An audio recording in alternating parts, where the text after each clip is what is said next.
सभी के दिलों में उम्मीद जगी। इस समय ये ज़िवेन ही उनकी एकमात्र उम्मीद थी। अगर ये ज़िवेन हार जाती है तो परिणाम अकल्पनीय होंगे। जबकि हर कोई अभी भी सदमे में था। ये ज़िवेन के हाथ में तलवार पहले से ही जून डिंगटियन के सिर पर आ गई थी, जैसे कि यह उसे अगले ही पल उड़ा देगी। इस समय जून डिंगटियन ने अचानक अपने शरीर को बिजली की गति से घुमा दिया। उसने अपना हाथ हिलाया और एक चौंकाने वाली तलवार की रोशनी फैल गई, जैसे कि वह ये ज़िवेन को आधा जिंदा काटने जा रहा हो। यह बेकार है। क्या आपको लगता है कि आप मुझे इस तरह के चुपके हमले से हरा सकते हैं? जून डिंगटियन के मुंह पर एक तिरस्कारपूर्ण मुस्कान आ गई। उसने ये ज़िवेन को बिल्कुल भी गंभीरता से नहीं लिया। पूर्ण शक्ति ने उसे पूर्ण अत्याचारी साधन प्रदान किया। वह ये ज़िवेन की चालों से बिल्कुल भी नहीं डरता था। यह ठीक उसी तरह था जैसे सन वुकोंग बुद्ध के 5 फिंगर माउंटेन से कभी बाहर नहीं निकल सकता था। बजना। शून्य में दो विशाल तलवार बत्तियां आपस में जमकर टकराईं। आश्चर्यजनक रूप से जून डिंगटियन की तलवार के इरादे ने सीधे तौर पर ये ज़िवेन की तलवार के इरादे को खत्म कर दिया। फिर यह लगातार तैरती रही, जैसे कि ये एक ज़िवेन को एक पल में आधे में काट देगी। हालांकि इस समय ये ज़िवेन इसके लिए तैयार लग रहा था। वह सीधे सुनहरी रोशनी के एक गोले में बदल गया, जिससे तलवार हवा में गिर गई। कुछ दूरी पर ये ज़िवेन की आकृति उसके मुंह के कोने पर खून के निशान के साथ दिखाई दी। हमला करने के इस अवसर के बदले में उसने जबरन अपनी चोट को दबा दिया था। हालांकि यह बेकार था। जैसा कि उसने उम्मीद की थी, जून डिंगटियन की ताकत उसकी ताकत से कहीं अधिक थी। इतनी छोटी सी तरकीब काम नहीं करेगी। ठीक उसी तरह जब जान मिंग और चू यून ने मिलकर उससे निपटने के लिए हाथ मिलाया तो यह बेकार था। वे उसके लिए बिल्कुल भी मेल नहीं खाते थे। यहाँ तक जब उन दोनों ने मिलकर काम किया तब भी यह बेकार था। यह पूर्ण शक्ति का कुचलना था। इसके बाद भी वह नहीं रुके। वह एक कदम आगे बढ़ा और बीच हवा में गायब हो गया। जब वह फिर से प्रकट हुआ तो वह पहले से ही जून डिंगटियन के सामने था। उसकी तलवार की नोक एक पेचीदा कोण से सीधे जून डिंगटियन पर जा गिरी। बजना। धातु के टकराने की तेज आवाज ने सीधे तौर पर घोषणा की कि इस बार ये ज़िवेन का चुपके से किया गया हमला बेकार था। हालांकि ऐसा लग रहा था कि एक ज़िवेन कभी नहीं थकेगी।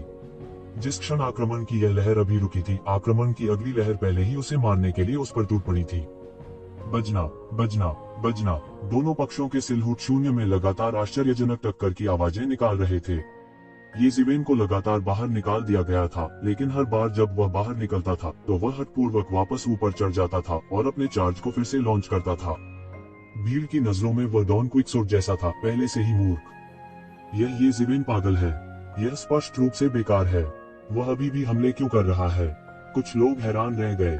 वे देख सकते थे कि जून डिंगटियन की ताकत एक ज़िवेन की ताकत से कहीं अधिक थी। दूसरे शब्दों में, ये ज़िवेन चाहे कितनी भी बार हमला कर ले, वह उसके लिए कोई खतरा पैदा नहीं कर पाएगा। लेकिन उसने फिर भी किया। कारण क्या था? बहुत से लोग समझ नहीं पाए। क्या वह पागल है? उसके लिए जून डिंगटियन की खामियां खोजना असंभव है। जून डिंगटियन में कोई दोष हो सकता है, लेकिन ये ज़िवेन इसे नहीं ढूंढ सकता। उपस्थित कई लोगों की राय समान थी। वे सभी समृद्ध अनुभव वाले विशेषज्ञ थे, इसलिए वे इसे स्पष्ट रूप से देख सकते थे। नहीं, यह विपरीत है। यह ठीक इसलिए है क्योंकि वह जून डिंगटियन का विरोधी नहीं है, इसलिए उसे पहल करनी होगी। वह पहले से ही जून डिंगटियन के विरोधी नहीं है। यदि वह पहल नहीं कर पाता है तो लड़ाई की ले भी जून डिंगटियन के नियंत्रण में आ जाएगी। यह वास्तव में निराशाजनक है, किंगली ने भौहें चढ़ाते हुए कहा। इस समय वह पहले से ही स्वस्थ होने के लिए ये ज़िवेन और जून डिंगटियन के बीच लड़ाई का लाभ उठा चुका था। हालांकि वह नहीं जा सका, लेकिन इसने उसे दोनों के बीच लड़ाई का विश्लेषण करने से नहीं रोका। सभी निष्पक्षता में दोनों को अपनी पीढ़ी के नायक कहा जाता था। उनमें से कोई एक उससे बहुत ऊपर था। अगर उसे अभी ये ज़िवेन के साथ लड़ना होता तो परिणाम शायद ये ज़िवेन और जून डिंगटियन के बीच मौजूदा लड़ाई के समान होगा। यह अफसोस की बात थी कि एक कहावत थी, चून की एक यू है, एक लियांग भी है। चून की ये ज़िवेन है, इसलिए जून डिंगटियन जैसा एक और भी राक्षसी अस्तित्व है। यह जानने के बाद कि जून डिंगटियन एक ईश्वर का पुनर्जन्म था, उसका दिल अचानक संतुलित हो गया। यद्यपि वह बहुत बुरा नहीं हो सकता है, फिर भी सामान्य तर्क से परमेश्वर के पुनर्जन्म की गणना नहीं की जा सकती। जब वह अपनी यादों और मार्शल आर्ट के अनुभव को पुनः प्राप्त करेगा तो वह एक प्रतिभाशाली व्यक्ति के बराबर होगा जिसने अनगिनत वर्षों तक साधना की थी। आम लोग उनके विरोधी कैसे हो सकते हैं? यह भी निश्चित रूप से एक बात थी। यह कहने की बात नहीं है कि जून डिंगटियन कभी भगवान थे। हालांकि वह अभी भी देख सकता था कि एक ज़िवेन की भव्य आभा धीरे धीरे कमजोर हो रही थी। हर बार जब उसे उड़ते हुए भेजा जाता था तो उसकी चोटें और बढ़ जाती थी, उसकी भव्य आभा कमजोर हो जाती थी और उसकी चाल धीरे धीरे धीमी हो जाती थी। वह इसे कैसे नहीं देख सकता था? तो ज़िवेन ने हमला करने की पहल की और वास्तव में लड़ाई की पहल को जब्त कर लिया। हालांकि हुआन फोन की ताकत बहुत दूर थी। ये जिवेन की हार कुछ ही समय की बात थी। यह इस समय को बाद के समय में विलंबित करने के अलावा और कुछ नहीं था। जू डिंगटियन, जो युद्ध के मैदान के बीच में था, और भी हैरान था। जैसा कि कहा जाता है, दर्शक खेल को अधिक स्पष्ट रूप से देखते हैं। दरअसल इस वक्त मौजूदा हालात को उनसे बेहतर जानने वाला कोई नहीं था। वह अपने हमलों में कभी नर्म नहीं रहे। हालांकि लड़ाई की लय को येजिवेन द्वारा नियंत्रित किया गया था। वास्तव में अगर किसी के पास पर्याप्त अत्याचारी ताकत नहीं थी, तो लड़ाई की लय को नियंत्रित करना एक मजाक बन जाएगा। यह बिल्कुल असंभव था। यदि यह एक साधारण गहरा जीवन क्षेत्र होता, तो एक शिवेन की रणनीति की नकल करना बेकार होगा। उसे सीधे उसकी तलवार से छेदा जाएगा और सीधे मार दिया जाएगा। कोई और नतीजा नहीं निकला।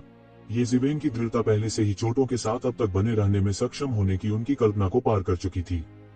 चाहे वह शारीरिक शक्ति हो, गति हो या मार्शल आर्ट की समझ हो, ये जिवेन को अपने साथियों में सर्वश्रेष्ठ कहा जा सकता है। यदि वह जून डिंगटियन से नहीं मिला होता, तो वास्तव में उसके लिए अपने दाव को साबित करना संभव था। हालांकि यह केवल एक संभावना थी। उनके दाव को साबित करने के लिए कई लाशें सड़क पर पड़ी थीं। अकेले जून डिंगटियन का होना ही काफी था। यह सोचकर उसे अब चिंता नहीं रही। वह कैसे नहीं देख सकता था जो किनले देख सकता था। ये शिवेन सिर्फ एक कोने से लड़ने वाला जानवर था और उसके हारने से कुछ ही समय पहले की बात थी।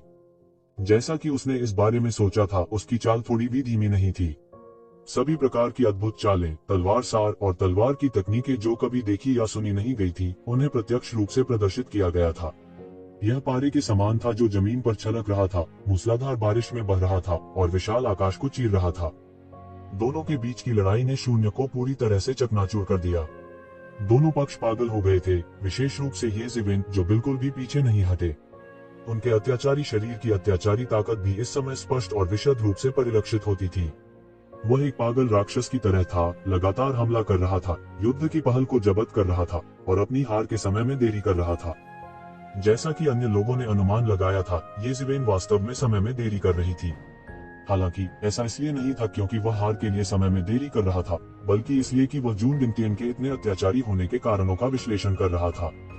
वह एक पागल राक्षस लग रहा था, बिना एक पल रुके जून डिंगटियन पर हमला कर रहा था। वह उड़ा दिया गया था, फिर से ऊपर चला गया, फिर से ऊपर चला गया और फिर से उड़ा दिया गया। न जाने कितनी बार वह इस प्रक्रिया को दोहराता रहा।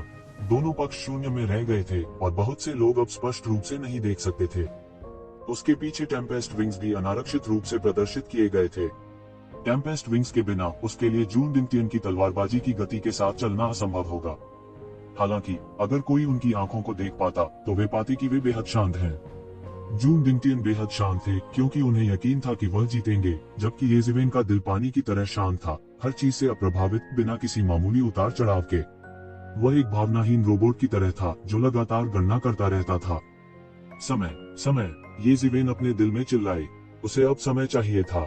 जून डिंगटियन के साथ पागल टक्करों के माध्यम से ऐसा लग रहा था कि उसने आखिरकार जून डिंगटियन की ताकत के रहस्य को समझ लिया है।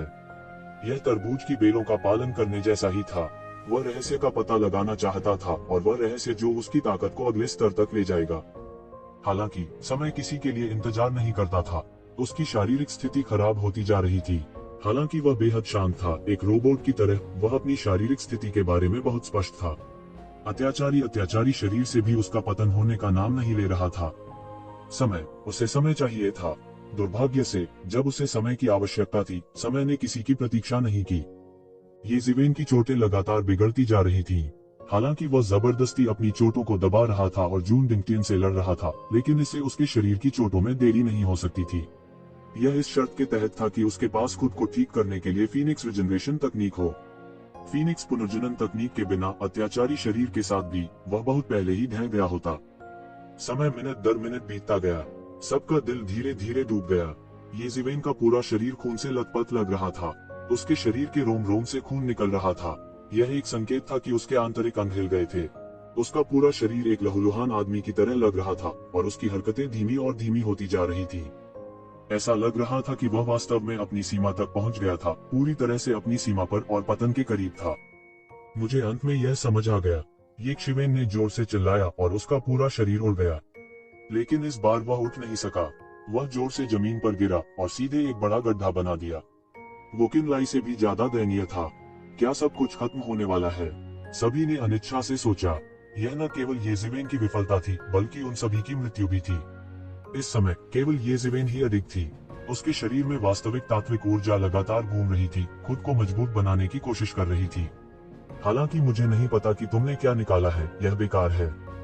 भाड़ में जाओ। जून डिंगटियन ने सीधे तौर पर एक चौंकाने वाली तलवार की रोशनी बिखेरी और येशिवेन पर जा गिरा। स्वॉर्ड रेडियंस ने आकाश में एक दरार फाड़ दी और सीधे येशिवेन के सिर पर जा लगी। बूम! एक जोरदार दहाड़ सुनाई दी। भयानक तलवार की चमक को एक विशाल राक्षसी हाथ ने पकड़ लिया था। इस राक्षसी बड़े हाथ को इस भयानक तलवार की रोशनी ने सीधे छेद दिया था, लेकिन यह येज़ेबेल के माथे के सामने 3 इंच रुक गया। कौन है भाई? शून्य में देखते ही जून डिंगटियन का चेहरा ठंडा पड़ गया। शून्य में एक राक्षसी आभा फूट पड़ी और सभी दिशाओं में बह गई। यह बेहद भयानक था। स्पष्ट रूप से इस राक्षसी आभा के बीच में एक आकृति खड़ी देखी जा सकती थी। यह कैसा दानव है? मेरे सामने इतनी दिखाई करने की तुम्हारी हिम्मत कैसे हुई? जून डिंगटियन तिरस्कारपूर्ण था। उसने तुरंत अपनी तलवार उठाई और सीधे आकाश में चला गया। उसने येशिवेन का पीछा करना जारी नहीं रखा। इसके बजाय वह पहले राक्षसी आभा में आकृति से छुटकारा पाना चाहता था। बजना! जोरदार धमाका हुआ। तलवार की चमक अवरुद्ध हो गई थी। अंतहीन राक्षसी आभा ने सब कुछ निगल लिया, जिसमें तलवार की चमक भी शामिल थी। शून्य में एक विशाल पहिया था जो शून्य में मंद मंद घूम रहा था। सब कुछ अवरुद्ध कर रहा है। सभी आश्चर्यजनक हमले योजना बना रहे हो। जून डिंगटियन ने ठंडी सांस ली और गंभीर होने लगा। उसने एक कदम आगे बढ़ाया और तलवार की चमक पारे की तरह बह निकली। यह सब कुछ बह गया और सीधे राक्षसी आभा के द्रव्यमान में टूट गया। बूम! एक चौंकाने वाला धमाका हुआ। एक विशाल मशरूम का बादल धीरे धीरे जमीन से उठा। अंतहीन राक्षसी आभा उड़ गई। इस समय अंत में हर कोई स्पष्ट रूप से देख सकता था कि राक्षसी आभा के केंद्र में एक महिला थी। उसने महल की पोशाक पहन रखी थी और उसका चेहरा पाले की तरह ठंडा था। कुछ लोगों ने उसे मौके पर ही पहचान लिया। क्या यह अंधेरे देश की राजकुमारी तियानकिंग नहीं है? यह कैसे संभव है? वह राजकुमारी तियानकिंग है। वह इतनी शक्तिशाली कैसे हो सकती है? हर कोई कांप उठा। वे सभी महसूस कर सकते थे कि राजकुमारी तियानकिंग की आभा बेहद मजबूत थी। यह गहन जीवन क्षेत्र के शिखर पर मौजूद कुछ विशेषज्ञों की तुलना में कहीं अधिक अत्याचारी था, जिसे उन्होंने देखा था। यह कैसे संभव हुआ? उनमें से कई ने राजकुमारी तियानकिंग को पहले देखा था। हालांकि उनमें से कोई भी यह नहीं देख सकता था कि उसने इतनी गहरी स्तर की ताकत छिपाई थी। यह अतुल्य था। इतनी ताकत के साथ पूरी जुबान दुनिया की युवा पीढ़ी के बीच भी वह एक उत्कृष्ट व्यक्ति थे। उन्होंने ऐसा फिगर पहले कैसे नहीं देखा होगा? बहुत मजबूत। इस तरह की ताकत जान मिंग से भी ज्यादा मजबूत है। कोई बुदबुदाए बिना नहीं रह सका। यह डार्क नेशन के राजकुमारों के लिए विशेष रूप से सच था। इस समय उनके चेहरे अचानक पीले पड़ गए। यदि वे अभी भी पहले एक दूसरे के साथ प्रतिस्पर्धा कर सकते थे, तो राजकुमारी तियानकिंग के पीक प्रोफाउंड लाइफ दायरे में सफलतापूर्वक कदम रखने के बाद उनके बीच ताकत का अंतर इतना बड़ा हो गया था कि डार्क नेशन के सिंहासन के लिए लगभग कोई सस्पेंस नहीं था। दैवीय हथियार के बिना भी सिंहासन राजकुमारी तियानकिंग की पकड़ से नहीं बच पाएगा। इस समय उनके चेहरे अतुलनीय अनिच्छा से भरे हुए थे। वे इतने सालों से एक दूसरे के खिलाफ लड़ रहे थे, लेकिन अंत में राजकुमारी तियानकिंग ने उनका फायदा उठाया था। अनगिनत वर्षों की मेहनत वास्तव में किसी और के लिए शादी का जोड़ा बन गई थी। इस तरह की भावना ने उन्हें मर जाने को मजबूर कर दिया। यह असंभव है। क्या उसकी ताकत हमेशा राजा के पद पर नहीं रही? हर कोई अविश्वास में था। उनमें से येज़ेबेल सबसे अविश्वसनीय थी, क्योंकि जब सभी ने सोचा कि उसने अपनी ताकत छिपाई है, केवल येज़ेबेल जानती थी कि उसने अपनी ताकत नहीं छिपाई थी, क्योंकि उसने कुछ समय पहले गहन जीवन क्षेत्र में कदम भी नहीं रखा था। कुछ समय पहले उसने इसे अपनी आंखों से देखा था। ऐसा नहीं था कि दूसरों ने सोचा था कि उसने अपनी ताकत छुपा ली थी। अब तक उसने गहन जीवन अवस्था में कदम ही रखा था। जिस समय वह चला गया था, उसके दौरान उसका किस तरह का संयोग था? वह वास्तव में साधना में 3 स्तरों की छलांग लगाने में सफल रही थी, जिससे वह एक ही बार में गहन जीवन अवस्था के शिखर पर कदम रख सकी थी। यह अकल्पनीय था। उसने ध्यान से देखा। इस समय राजकुमारी तियानकिंग का चेहरा पीला पड़ गया था, मानो वह किसी तरह के शक्तिशाली दबाव को सहन कर रही हो। यह बहुत संभावना थी कि उसे किसी प्रकार का सत्ता हस्तांतरण प्राप्त हुआ था। केवल इसी तरह से वह एक झटके में ही चरम गहन जीवन क्षेत्र में कदम रख सकती थी। अभी भी वह अपने शरीर की सारी शक्ति को पचा नहीं पाई थी, जिससे आकाश में राक्षसी आभा भर गई थी। लेकिन फिर भी राजकुमारी तियानकिंग ने इतने कम समय में ही पीक प्रोफाउंड लाइफ दायरे में कदम रख दिया था। यह काफी चौंकाने वाला था। कोई आश्चर्य नहीं कि वह इतनी आश्वस्त थी कि वह दैवीय हथियार पर भरोसा किए बिना सिंहासन पर चढ़ सकती थी। पीक प्रोफाउंड लाइफ रियलम में अपनी ताकत के साथ उसे वास्तव में अंधेरे देश पर हावी होने में सक्षम होने के लिए दिव्य हथियार पर भरोसा करने की आवश्यकता नहीं थी। हम्फ जून डिंगटियन तुरंत बता सकते थे कि राजकुमारी तियानकिंग को किसी प्रकार की विरासत मिली थी, लेकिन यह स्पष्ट था कि उसने सारी शक्ति हजम नहीं की थी, अन्यथा वह ऐसी स्थिति में नहीं होती। लेकिन उसे इससे कोई फर्क नहीं पड़ा। 3000 स्वॉर्ड प्रिंसिपल्स तुरंत फिर से लॉन्च किए गए। अनगिनत तलवार रोशनी में बदल गए। आसमान में एक उल्कापिंड की तरह वे सीधे राजकुमारी तियानकिंग की ओर चले गए। इससे कोई फर्क नहीं पड़ता कि उसे किस प्रकार की विरासत मिली थी, क्योंकि उसने उसके रास्ते में खड़े होने का साहस किया। उसके लिए केवल एक ही परिणाम था, मृत्यु। उल्का जैसी तलवार की रोशनी का सामना करते हुए राजकुमारी तियानकिंग का चेहरा ठंडा था। उसने सीधे मुक्का मारा और शून्य में मूर्ति का इरादा पुनर्जन्म के एक विशाल सिक्स पाथर्स में बदल गया। पुनर्जन्म के विशाल सिक्स पाथर्स ने एक भयानक प्रकाश उत्सर्जित किया और आकाश में तलवार के इरादे से टकराया। जैसे को तैसा राजकुमारी तियानकिंग का पीछे हटने का कोई इरादा नहीं था। बूम बूम बूम, दोनों के बीच की लड़ाई शून्य में शानदार आतिशबाजी की तरह थी, जो लगातार आकाश को चीरती और अराजकता में गिरती थी। तलवार की रोशनी से पुनर्जन्म के 6 रास्ते लगातार टूट रहे थे, लेकिन उसके द्वारा लगातार उनकी मरम्मत की जा रही थी। जून डिंगटियन के मजबूत हमले के तहत राजकुमारी तियानकिंग पीछे हटती रही। जाहिर है, इस समय भी उसने एक अज्ञात स्थान से जो विरासत प्राप्त की थी, वह जून डिंगटियन के 3000 तलवार सिद्धांतों के रूप में दबंग नहीं थी। पुनर्जन्म मूर्ति के 6 पथ वास्तव में अद्भुत हैं। उस समय असुर दानव राजा दुनिया पर हावी होने के लिए इस पर निर्भर था, लेकिन यह अफसोस की बात है कि आपके कौशल स्वर्गीय सम्राट डिवाइन फिस्ट की तरह परिपूर्ण से बहुत दूर है। जून डिंगटियन ने सिक्स पाथर्स ऑफ रीइंकार्नेशन फिस्ट की प्रशंसा की, लेकिन वह राजकुमारी तियानकिंग को खारिज कर रहे थे। बगल में किनली के चेहरे पर शर्म और गुस्से का मिश्रण दिखाई दे रहा था। उसकी हार 2 महान सम्राटों के चेहरे को खोने के बराबर थी, और वह खुद को माफ नहीं कर सकता था, भले ही विरोधी एक भगवान का पुनर्जन्म था, ऐसा स्वर्ग विरोधी राक्षस। तुम्हें पता चल जाएगा कि मैं घर पहुंच गया हूं या नहीं अगर तुम कोशिश करो। राजकुमारी तियानकिंग के पास उस स्थिति में थोड़ी सी भी कायरता नहीं थी जहां वह लगातार नुकसान में थी। वह पुनर्जन्म के सिक्स पाथर्स की मुट्ठी तोड़ती रही। उसका शरीर लगातार सबसे शुद्ध डेविल क्यू ही उगल रहा था, जो लगातार उसके शरीर को सहारा दे रहा था। मूल रूप से पुनर्जन्म मूर्ति के 6 पद जैसी साधना पद्धति उसके लिए भी बहुत कठिन थी, लेकिन अब यह ऐसा था जैसे कि यह मुक्त हो। वह इसे उड़ाती रही। Boom boom boom. जैसे जैसे समय बीतता गया, जून डिंगटियन के चेहरे पर भी चिंता और अधीरता के लक्षण दिखाई देने लगे। हालांकि वह राजकुमारी तियानकिंग को पीटता रहा, लेकिन उसका कौशल बहुत मजबूत था और वह उसे थोड़ी देर के लिए चोट नहीं पहुंचा सका। यह कहा जाना चाहिए कि उसके कौशल समाप्त होने से पहले उसे चोट पहुंचाना मुश्किल था। हालांकि उन्हें विश्वास था कि वे अंतिम विजेता होंगे, उनके पास इतना समय नहीं था। जब बड़ी ताकतों के विशेषज्ञ आएंगे, तो निश्चित रूप से उसका शिकार किया जाएगा। आखिरकार गहन जीवन क्षेत्र के ऊपर गहन मृत्यु क्षेत्र था, लेकिन इस समय राजकुमारी तियानकिंग का समय भी अच्छा नहीं चल रहा था। वह जबरन राक्षसी कौशल को पचा रही थी, और इस समय उसे अभी भी जून डिंगटियन से लड़ना था। यह उसे मार रहा था। अगर यह इस तथ्य के लिए नहीं था कि वह इतने सालों से इस पल की तैयारी कर रही थी, तो वह पहले ही गिर चुकी होती। हालांकि उसने फिर भी अपने दांत पीस लिए और उसे पकड़ लिया। उसने येकशिवेन की तरफ देखा, जो जमीन पर पालथी मारकर बैठी थी। इस समय वो केवल येकशिवेन पर भरोसा कर सकती थी। तो ज़िवेन ने उसे नहीं छोड़ा और अतीत में अकेला छोड़ दिया। पहले ये ज़िवेन थी और फिर राजकुमारी तियानकिंग थी। इस दुनिया में बहुत सारे जीनियस हैं, लेकिन यह ठीक इसी वजह से है कि हमें उम्मीद है। हालांकि 3000 तलवार सिद्धांत शक्तिशाली है, जून डिंगटियन इसका उपयोग जारी नहीं रख सकते। ऐसी अद्भुत युद्ध शक्ति इस समय कोई सहन नहीं कर सकता। कुछ समय सीमा होनी चाहिए। यदि यह जारी रहता है तो हम अभी भी आशा रख सकते हैं, किसी ने कहा, और यह तुरंत सभी के साथ प्रतिध्वनित हुआ।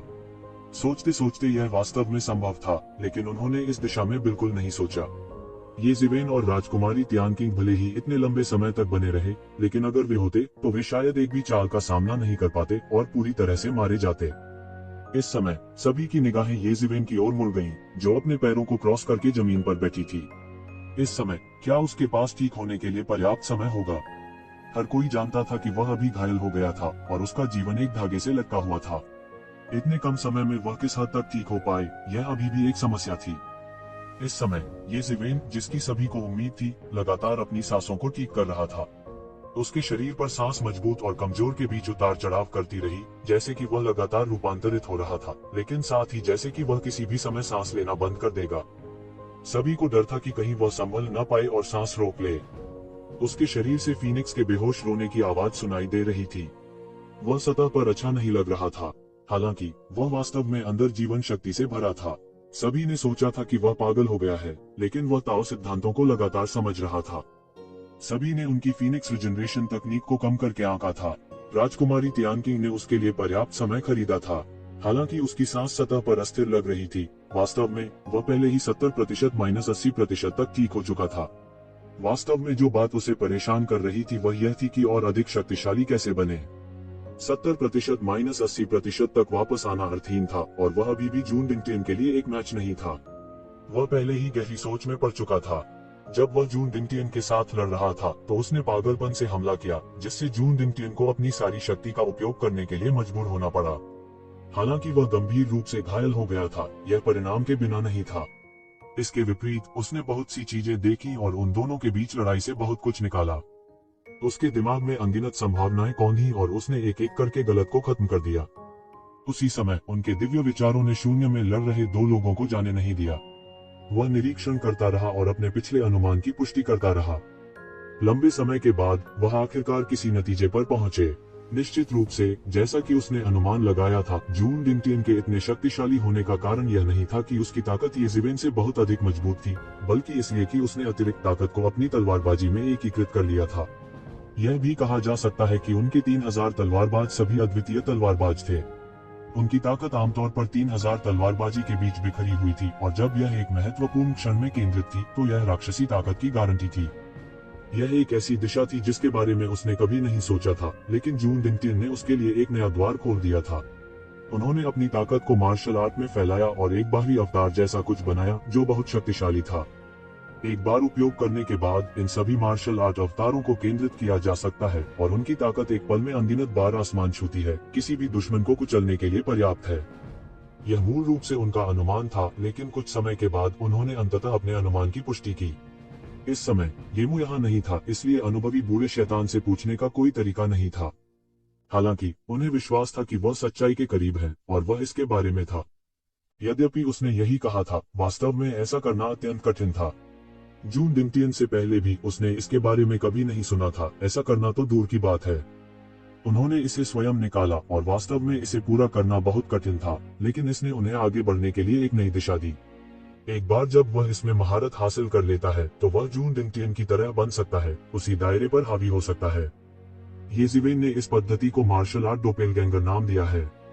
हालांकि समय अभी भी कम था और उसके पास मार्शल आर्ट डोपेलगैंगर को संघनित करने का कोई तरीका नहीं था, लेकिन इसे समझकर उसने महसूस किया कि उसका क्षेत्र छलांग और सीमा से आगे बढ़ गया है। कुछ चीजें जो उन्हें पहले समझ में नहीं आती थी, इस सफलता के लिए तुरंत स्पष्ट हो गई थी। दूसरे शब्दों में, इतने कम समय में उसे लगा कि उसकी ताकत दूसरे स्तर तक बढ़ गई है। हालांकि यह अभी भी जून डिंगटियन के साथ तुलनीय नहीं था, जो 3000 तलवारबाजी का इस्तेमाल करता था। यह पहले से ही राक्षसी और असामान्य था। कारण और प्रभाव का पता लगाने के बाद येज़िवेन को मार्शल आर्ट अवतार के फायदे और नुकसान भी पता थे, जैसे कि उसके हाथ का पिछला हिस्सा। हालांकि मार्शल आर्ट्स डोपेलगैंगर बेहद अत्याचारी था और एक बार इस्तेमाल करने के बाद यह अजेय था, लेकिन इसमें एक बड़ी खामी भी थी, और वह यह था कि इसे लंबे समय तक इस्तेमाल नहीं किया जा सकता था, क्योंकि एक ही समय में इतने सारे मार्शल आर्ट्स का इस्तेमाल करना, इसे समर्थन देने के लिए भारी मात्रा में शक्ति की आवश्यकता थी। जून डिंगटियन हमेशा के लिए इस तरह नहीं लड़ सकता था, और जब तक वह समय को खींच सकता था, उसे विश्वास था कि वह जून डिंगटियन को हरा सकता है। आखिरकार, हालांकि जून डिंगटियन पहले अत्याचारी था, फिर भी येज़िवेन के साथ निपटने की क्षमता के दायरे में था। वास्तव में अत्याचारी क्या था जब उसने मार्शल आर्ट अवतार का इस्तेमाल किया, जिसने तुरंत उसकी ताकत को कई गुना बढ़ा दिया। यह भयानक था। यह एक गुप्त तकनीक थी जो एक ऐसे व्यक्ति को बना सकती थी जो पहले से ही गहन जीवन क्षेत्र के शिखर पर था, एक ही बार में अपनी ताकत को कई गुना बढ़ा सकता था। ऐसी गुप्त तकनीक दुनिया में दुर्लभ थी। यह स्वर्गीय सम्राट डिवाइन फिस्ट के समान था, लेकिन स्वर्गीय सम्राट डिवाइन फिस्ट अधिक प्रतिभाशाली था और इसने गुप्त रूप से स्वर्ग और पृथ्वी के मार्ग को पूरा किया। केवल स्वर्गीय सम्राट डिवाइन फिस्ट का उपयोग करने में ही महान शक्ति थी, और एक ही बार में कई बार अपनी ताकत बढ़ा सकता था। एक दिशा मिलने के बाद उसे अचानक लगा कि जून डिंगटियन इतना डरावना नहीं है। सारी कायरता अज्ञानता से आती है, और एक बार जब वह जान गया तो डरने की कोई बात नहीं थी। इन चीजों को सुझाने के बाद येज़िवेन ने महसूस किया कि उसके सामने केवल प्रकाश था, और उसके मन की स्थिति में दिन दूनी रात चौगुनी सुधार हुआ था। एक मजबूत दुश्मन को हराने के बाद यह एक तरह की राहत और निश्चिंतता की भावना थी। बस जब सभी की निगाहें राजकुमारी तियानकिंग और जून डिंगटियन पर केंद्रित थी, तो उन्होंने एक तीखी भेदी आवाज सुनी और शून्य मौके पर ही फट गया। फिर उसमें से एक बड़ी कुल्हाड़ी निकली, ऊंची उठी और सीधे यक्षिवेन की ओर कट गई। सब कुछ बहुत तेजी से हुआ और जब तक सभी को इसका एहसास हुआ, कुल्हाड़ी यक्षिवेन के माथे से ज्यादा दूर नहीं थी। कोई भी अचानक हुए बदलाव पर प्रतिक्रिया नहीं कर सकता था और उन्हें उम्मीद नहीं थी कि कोई इस समय यक्षिवेन पर हमला करेगा। जानमिंग, यह जानमिंग है। किनली ने तुरंत प्रतिक्रिया दी। वह उस कुल्हाड़ी से बहुत परिचित था। वास्तव में जुबान विश्व युद्ध के मैदान में वह और जानमिंग एक से अधिक बार लड़े थे और वह अपने हेवन स्प्लिटिंग एक्स से भी बहुत परिचित थे। सच कहूं तो जानमिंग वास्तव में एक बहुत मजबूत प्रतिद्वंद्वी थे। अब भी जब उसने सुना कि वह और चू यून सेना में शामिल हो गए हैं, लेकिन फिर भी ये जिवेन से हार गए, तो उसने अपनी राय नहीं बदली। लेकिन इस समय उसने कभी यह उम्मीद नहीं की थी कि जिसने अचानक हमला किया वह जानमिंग था, जिसके बारे में उसने सोचा था कि वह बच गया है। हा, यह जीवन में एक बार मिलने वाला अवसर है। ये जिवेन यहाँ तक कि स्वर्ग भी तुम्हें नष्ट करना चाहता है और तुम्हारे भाग्य को काट देना चाहता है। दरार के पीछे से एक अत्यंत अहंकारी दहाड़ सुनाई दी और वह स्वयं जानमिंग था। बस जब सभी ने सोचा कि वह भाग गया है, तो किसी ने उसके वापस आने की उम्मीद नहीं की और वह चुपचाप वापस आ गया। वह एक ऐसे अवसर की प्रतीक्षा में किनारे पर दुबका हुआ था। उसने पहले ही ये जिवेन के साथ सौहार्द का सारा ढोंग छोड़ दिया था और वह जड़ से खरपतवार काटने के सिद्धांत को कैसे नहीं समझ सकता था। वह इस बात को लेकर भी बहुत स्पष्ट था कि अगर मौका मिला तो अगली बार ये जिवेन जरा सी भी रहम किए बिना उसे अपने हाथों से जरूर मार डालेगा। वह पहले से ही ये जिवेन के भयानक खतरे को महसूस कर सकता था, इसलिए उसके पास केवल एक ही विकल्प था और वह था ऊपरी हाथ हासिल करने के लिए पहल करना। केवल ये जिवेन को पहले मारने से ही वह मारे जाने के भाग्य से बच सकता था। मूल रूप से वह बस यह देखना चाहता था कि वहाँ किस तरह का अवसर है, लेकिन किसने सोचा होगा कि हमेशा कोई न कोई रास्ता निकलेगा। बस जब वह जाने वाला था, कौन जानता था कि यक्षिवेन वास्तव में जून डिंगटियन के साथ लड़ेंगे, और सबसे महत्वपूर्ण बात यह है कि वह जून डिंगटियन द्वारा गंभीर रूप से घायल हो गए थे। इस बड़ी मुसीबत को एक झटके में खत्म करने का यह जीवन में एक बार आने वाला मौका था। अचानक जब सभी ने सोचा कि ये जिवेन बर्बाद हो गया है, ये जिवेन ने अचानक अपनी आंखें खोली और उसकी आंखों से एक अद्भुत दिव्य प्रकाश निकला और सीधे कुल्हाड़ी पर वार किया। एक पल में कुल्हाड़ी को उड़ा दिया गया और फिर लगातार आकाश में नृत्य किया और अंत में सीधे मुख्य हॉल की छत पर मारा और सीधे समूह में डाला गया। और दरार के पास सभी को एक जोड़ी बड़े खूनी हाथ कांपते हुए दिखाई दे रहे थे। एक पल में जानमिंग ने महसूस किया कि 1000 पाउंड के बल ने उसके हाथों को मारा और सीधे उसके अंगूठे और तर्जनी के बीच वेब को तोड़ दिया, जिससे वह उसे पकड़ने में असमर्थ हो गया और कुल्हाड़ी सीधे उड़ गई। यह कैसे संभव है? दरार के पीछे जानमिंग को अभी भी इस पर विश्वास नहीं हो रहा था। इतना डरावना ये जिवेन उसकी कल्पना से भी अधिक भयानक था और 100 गुना 1000 गुना अधिक भयानक।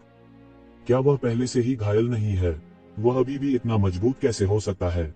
क्या ऐसा हो सकता है कि वह बिल्कुल घायल नहीं था और पूरी तरह से मुझे भ्रमित करने की कोशिश कर रहा था ताकि मैं हमला कर सकूं? इस समय जानमिंग का दिमाग थोड़ा अराजक था और वह इस पर विश्वास नहीं कर सकता था। उसके दिमाग में एक पल में अनगिनत साजिश की संभावनाएं चमक उठी और उसके सामने सब कुछ समझाने का यही एकमात्र तरीका था। अपने जीवन काल में वह कभी नहीं जान पाएगा कि यक्षिवेन की पुनर्प्राप्ति क्षमता कितनी भयानक थी। जब जानमिंग ने उसके साथ लड़ाई की तो उसने वास्तव में यक्षिवेन को अपनी असली ताकत का उपयोग करने के लिए मजबूर नहीं किया। उसकी पुनर्प्राप्ति क्षमता के बारे में बताना तो दूर की बात है, क्योंकि यह उस हद तक नहीं था। हालांकि उसके मन में कितने ही विचार कौंधे, उसकी प्रतिक्रिया धीमी नहीं थी। जब उसे पता चला कि उसकी मारने की चाल विफल हो गई है, तो वह लगभग नहीं रुका और लगभग बिना किसी हिचकिचाहट के सीधे मौके पर भागने के लिए मुड़ गया। तुम्हें क्या लगता है? तुम कहाँ जा रहे हो? ये जिवेन इस समय जानमिंग को कैसे भागने दे सकती है? वह ठंडी आवाज में चिल्लाया और एक बड़ा हाथ सीधे शून्य की ओर बढ़ गया। शून्य तुरंत बह गया और जानमिंग को प्रकट किया जो अंतरिक्ष में था। तो जानमिंग बच नहीं सका। उसका बड़ा हाथ एक विशाल जेल की तरह था और वह आकाश में गिर गया। यह उनकी sky severing finger impressing the heavens की चालों में से एक थी। इस समय उन्होंने इसे हथेली की तकनीक के रूप में इस्तेमाल किया और इसकी शक्ति एक पायदान अधिक थी। वर्तमान ये जिवेन के लिए वह पहले से ही सभी प्रकार की मार्शल आर्ट में महारत हासिल कर चुका था। इसके अलावा जब उन्होंने ghost hot fire great array और मार्शल आर्ट डोपेलगैंगर का अनुभव किया था, तो उन्होंने अपने दायरे में एक बड़ी सफलता हासिल की थी। इससे इन मार्शल आर्ट के बारे में उनकी समझ में काफी सुधार हुआ था। उसने सीधे तौर पर स्थिति की अवहेलना की थी और सार को पचा लिया था। जानमिंग ने केवल यह महसूस किया कि आसपास के स्थान को तुरंत सील कर दिया गया था, जैसे कि आकाश को भी कैद किया जा सकता है, अकेले उसके जैसे नश्वर को छोड़ दें। टकराना, उसे सीधे ये जिवेन ने मौके पर ही पकड़ लिया था और वो लगातार संघर्ष कर रहा था। ये जिवेन की पकड़ से मुक्त होने की कोशिश कर रहा था। उसका शरीर लगातार कुल्हाड़ी की आश्चर्यजनक चमक के साथ फूट पड़ा और कुल्हाड़ी की चमक की लहरें उसके शरीर से बह निकली। एक हिंसक तूफान का रूप ले लिया, उसके रास्ते में सब कुछ नष्ट कर दिया। तो जिवेन ने केवल उपहास किया। यदि यह अतीत में था तो शायद जान मिंग के इस कदम का उन पर कुछ प्रभाव पड़ता, लेकिन अब उन्हें मार्शल आर्ट की पूरी तरह से नई समझ थी। हालांकि वह गहरी मौत के दायरे से नहीं टूटा था, लेकिन उसकी युद्ध शक्ति पहले की तुलना में बहुत बढ़ गई थी। इस समय उसकी नजर में जान मिंग एक विदूषक की तरह था और कोई लहर पैदा नहीं कर सकता था। बूम! मुक्त होने के लिए संघर्ष करने के बाद जान मिंग निराश हो गया और उसकी आंखों में एक निर्मम रूप दिखाई दिया। वह वास्तव में आत्मा विनाश करना चाहता था और येशिवेन के साथ मिलकर नष्ट हो जाना चाहता था। हालांकि येशिवेन ने उसे यह अवसर नहीं दिया। यदि गहन जीवन क्षेत्र के शिखर पर कोई विशेषज्ञ आत्मा विनाश करता है तो वह भी प्रभावित होगा। इसलिए उन्होंने बस पहल की और पहले जान मिंग को कुचल दिया। सब कुछ बहुत तेजी से हुआ था। जान मिंग के अचानक हमले से लेकर येशिवेन के पलटवार तक यह पलक झपकते ही हो गया था। जान मिंग के अचानक हमले के सदमे से हर कोई उबर नहीं पाया था, लेकिन उन्होंने पहले ही येशिवेन को उसे कुचलते हुए देखा था। इस दृश्य को देखकर हर कोई गहरी सांस लेने से खुद को रोक नहीं पाया। वे मदद नहीं कर सकते थे, लेकिन अपनी रीढ़ के नीचे ठंडक महसूस कर रहे थे। यह बहुत असत्य था। अगर उन्होंने इसे अपनी आंखों से नहीं देखा होता तो उन्हें विश्वास नहीं होता कि जिस व्यक्ति को एक पल में कुचल दिया गया वह वास्तव में जान मिंग था। तो जिवेन की लड़ाई का कौशल पहले ही इतने उच्च स्तर पर पहुंच चुका था। जान मिंग की ताकत के साथ यह गहन जीवन क्षेत्र की प्रारंभिक महारत में एक साधारण विशेषज्ञ को साफ करने के लिए पर्याप्त था। यहाँ तक उन्होंने गहरे मृत्यु क्षेत्र को भी हल्के से छू लिया था। हालांकि वो येशिवेन के खिलाफ एक चाल भी नहीं चला सके। वे एक ही दायरे में थे, लेकिन ताकत में अंतर वास्तव में इतना बड़ा था। क्या यह अब भी गहन जीवन क्षेत्र था? यहाँ तक गहन मृत्यु क्षेत्र के एक विशेषज्ञ की भी इससे तुलना नहीं की जा सकती। हालांकि येशिवेन की वर्तमान ताकत की तुलना गहन मृत्यु क्षेत्र से नहीं की जा सकती थी, लेकिन भीड़ की नजर में उसके और गहन मृत्यु क्षेत्र के बीच कोई अंतर नहीं था। वे दोनों एक चाल में मारे गए। ज्यादा फर्क नहीं पड़ा। येशिवेन पहले से ही बहुत भयानक थी। जून डिंगटियन कितना मजबूत था, जिसने 3000 तलवार सिद्धांतों का इस्तेमाल किया था। मूल रूप से ऐसा प्रतीत होता है कि भीड़ को स्पष्ट समझ नहीं थी।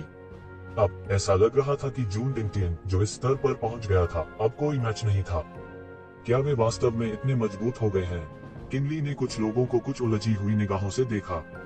उसने शुरू में सोचा था कि वह काफी मजबूत था, लेकिन अब ऐसा लग रहा था कि वह अभी भी इससे दूर था। ऐसा लगता है कि यह स्वर्ग के क्षेत्र में वापस यात्रा करने का समय है। येशिवेन पहले से ही इतनी मजबूत है, मैं पीछे नहीं हट सकती। देर सवेर मैं वापस आऊंगा और हमारे पास फिर से लड़ने का मौका होगा। किनली ने येशिवेन और अन्य लोगों को अतुलनीय दृढ़ संकल्प के साथ देखा। यह सोचकर उसका मूड अचानक से कुछ ज्यादा ही रिलैक्स हो गया। येशिवेन धीरे से उठ खड़ी हुई। चूंकि उसने पहले ही अपनी चाल चल दी थी, इसलिए प्रतीक्षा जारी रखने की कोई आवश्यकता नहीं थी। उसने पहले ही तय कर लिया था कि जून डिंगटियन 3000 स्वॉर्ड सिद्धांतों के साथ लंबे समय तक टिक नहीं पाएगा। वह देखना चाहता था कि जून डिंगटियन के 3000 तलवार सिद्धांत कितने समय तक चल सकते हैं। बूम! उसके शरीर पर आभा घेरे में बह गई और तुरंत बह गई, जिससे एक बड़ा तूफान आ गया। उसने भी बिना कुछ रोके हमला किया। हुश! येशिवेन का फिगर एक पल में गायब हो गया। उसने शून्य में कई हल्के धब्बे छोड़े और गायब हो गया। जून डिंगटियन तुरंत सतर्क हो गए। येशिवेन गहन जीवन क्षेत्र के शिखर पर उन सामान्य विशेषज्ञों की तरह नहीं थे। उन्होंने इसे स्वीकार किया या नहीं, उन्हें इस तरह के एक मजबूत प्रतिद्वंद्वी को गंभीरता से लेना पड़ा। लेकिन इस समय वह राजकुमारी तियानकिंग द्वारा उलझाए जा रहे थे। हालांकि उसके शरीर पर राक्षसी आभा बहुत कम हो गई थी और वह बहुत अधिक स्थिर हो गई थी, यह नहीं कहा जा सकता था कि उसके हमले पूरी तरह से शक्तिहीन थे। यहाँ तक 3000 स्वॉर्ड डाउन्स के साथ भी वह अभी भी उसके 6 पाथर्स ऑफ रीइंकार्नेशन फिस्ट के दबाव को महसूस कर सकता था। जून डिंगटियन, मैंने तुम्हारे माध्यम से देखा है। अचानक उसके पीछे से एक ठंडी आवाज आई, उसके बाद एक तेज और चुभने वाली आवाज आई। एक लंबी तलवार उसके ऊपर बह गई और उसका सिर काटने ही वाली थी। उसकी हरकतें चिकनी और बेहद तेज थीं। कई लोगों के पास प्रतिक्रिया करने का समय भी नहीं था। हुश, हुश, हुश! जून डिंगटियन के शरीर में 3000 तलवार डाउन्स तुरंत पुनर्जीवित हो गए और स्वचालित रूप से उनकी रक्षा की। येशिवेन की लंबी तलवार सीधे तलवार डाउन्स पर जा गिरी, लेकिन वह आगे नहीं जा सकी। इस समय जून डिंगटियन का हमला एक ज्वार की लहर की तरह था, जो येशिवेन की ओर तेजी से बढ़ रहा था। यह बेहद तेज और तेज था। उसकी तलवारबाजी प्रकट हुई थी। शून्य में अनगिनत तलवार रोशनी में घनीभूत होकर उल्काओं की तरह जमीन पर गिरते हुए सीधे येशिवेन की ओर विस्फोट कर रहे थे। Dang dang day! ये जिवेन लगातार पीछे हटती गई, लगातार हल्की जगहों पर कदम रख रही थी। तेज हमलों से बचते हुए उनका फिगर लगातार टिमटिमा रहा था। मेरे माध्यम से देखें, आप सिर्फ एक नश्वर हैं। जून दिनटियन ने ये जिवेन की बातों को गंभीरता से नहीं लेते हुए उपहास किया। हालांकि एक शिवन से निपटना मुश्किल था, लेकिन वो सिर्फ एक चींटी थी जिससे निपटना मुश्किल था। उसे कुचल कर मार डाला जा सकता था। मैं सिर्फ एक नश्वर हूँ। ये जिवेन जोर से हंसी और उसके पीछे टेम्पेस्ट के पंख फिर से खुल गए, सीधे एक विशाल बवंडर को हवा दे रहे थे और इस अंतहीन तूफान और आंधी में उसकी आकृति सीधे गायब हो गई। मत भूलो, तुम अभी सिर्फ एक नश्वर हो। ये जिवेन की आकृति फिर से उसके पीछे दिखाई दी, सीधे जून दिनटियन द्वारा अवरुद्ध किए गए क्विकसिल्वर जैसे हमलों की एक लहर पर प्रहार करते हुए। ये जिवेन और राजकुमारी तियानकिंग के अचानक हमले के सामने भी वह अभी भी अपने क्षेत्र की मजबूती से रक्षा करने में सक्षम था। वास्तव में पानी की एक बूंद भी उसके क्षेत्र में प्रवेश नहीं कर सकती थी। वास्तव में मार्शल आर्ट उनके हाथों में एक कला बन गई थी। उनका तलवार हृदय पहले ही दिव्य स्तर पर पहुंच चुका था। जून दिनटियन ने ठंडी सांस ली। तलवार की चमक की अनगिनत किरणें सुनामी की तरह उसके चारों ओर उठी, सभी दिशाओं में फैल गई, आसपास के स्थान को चीर डाला।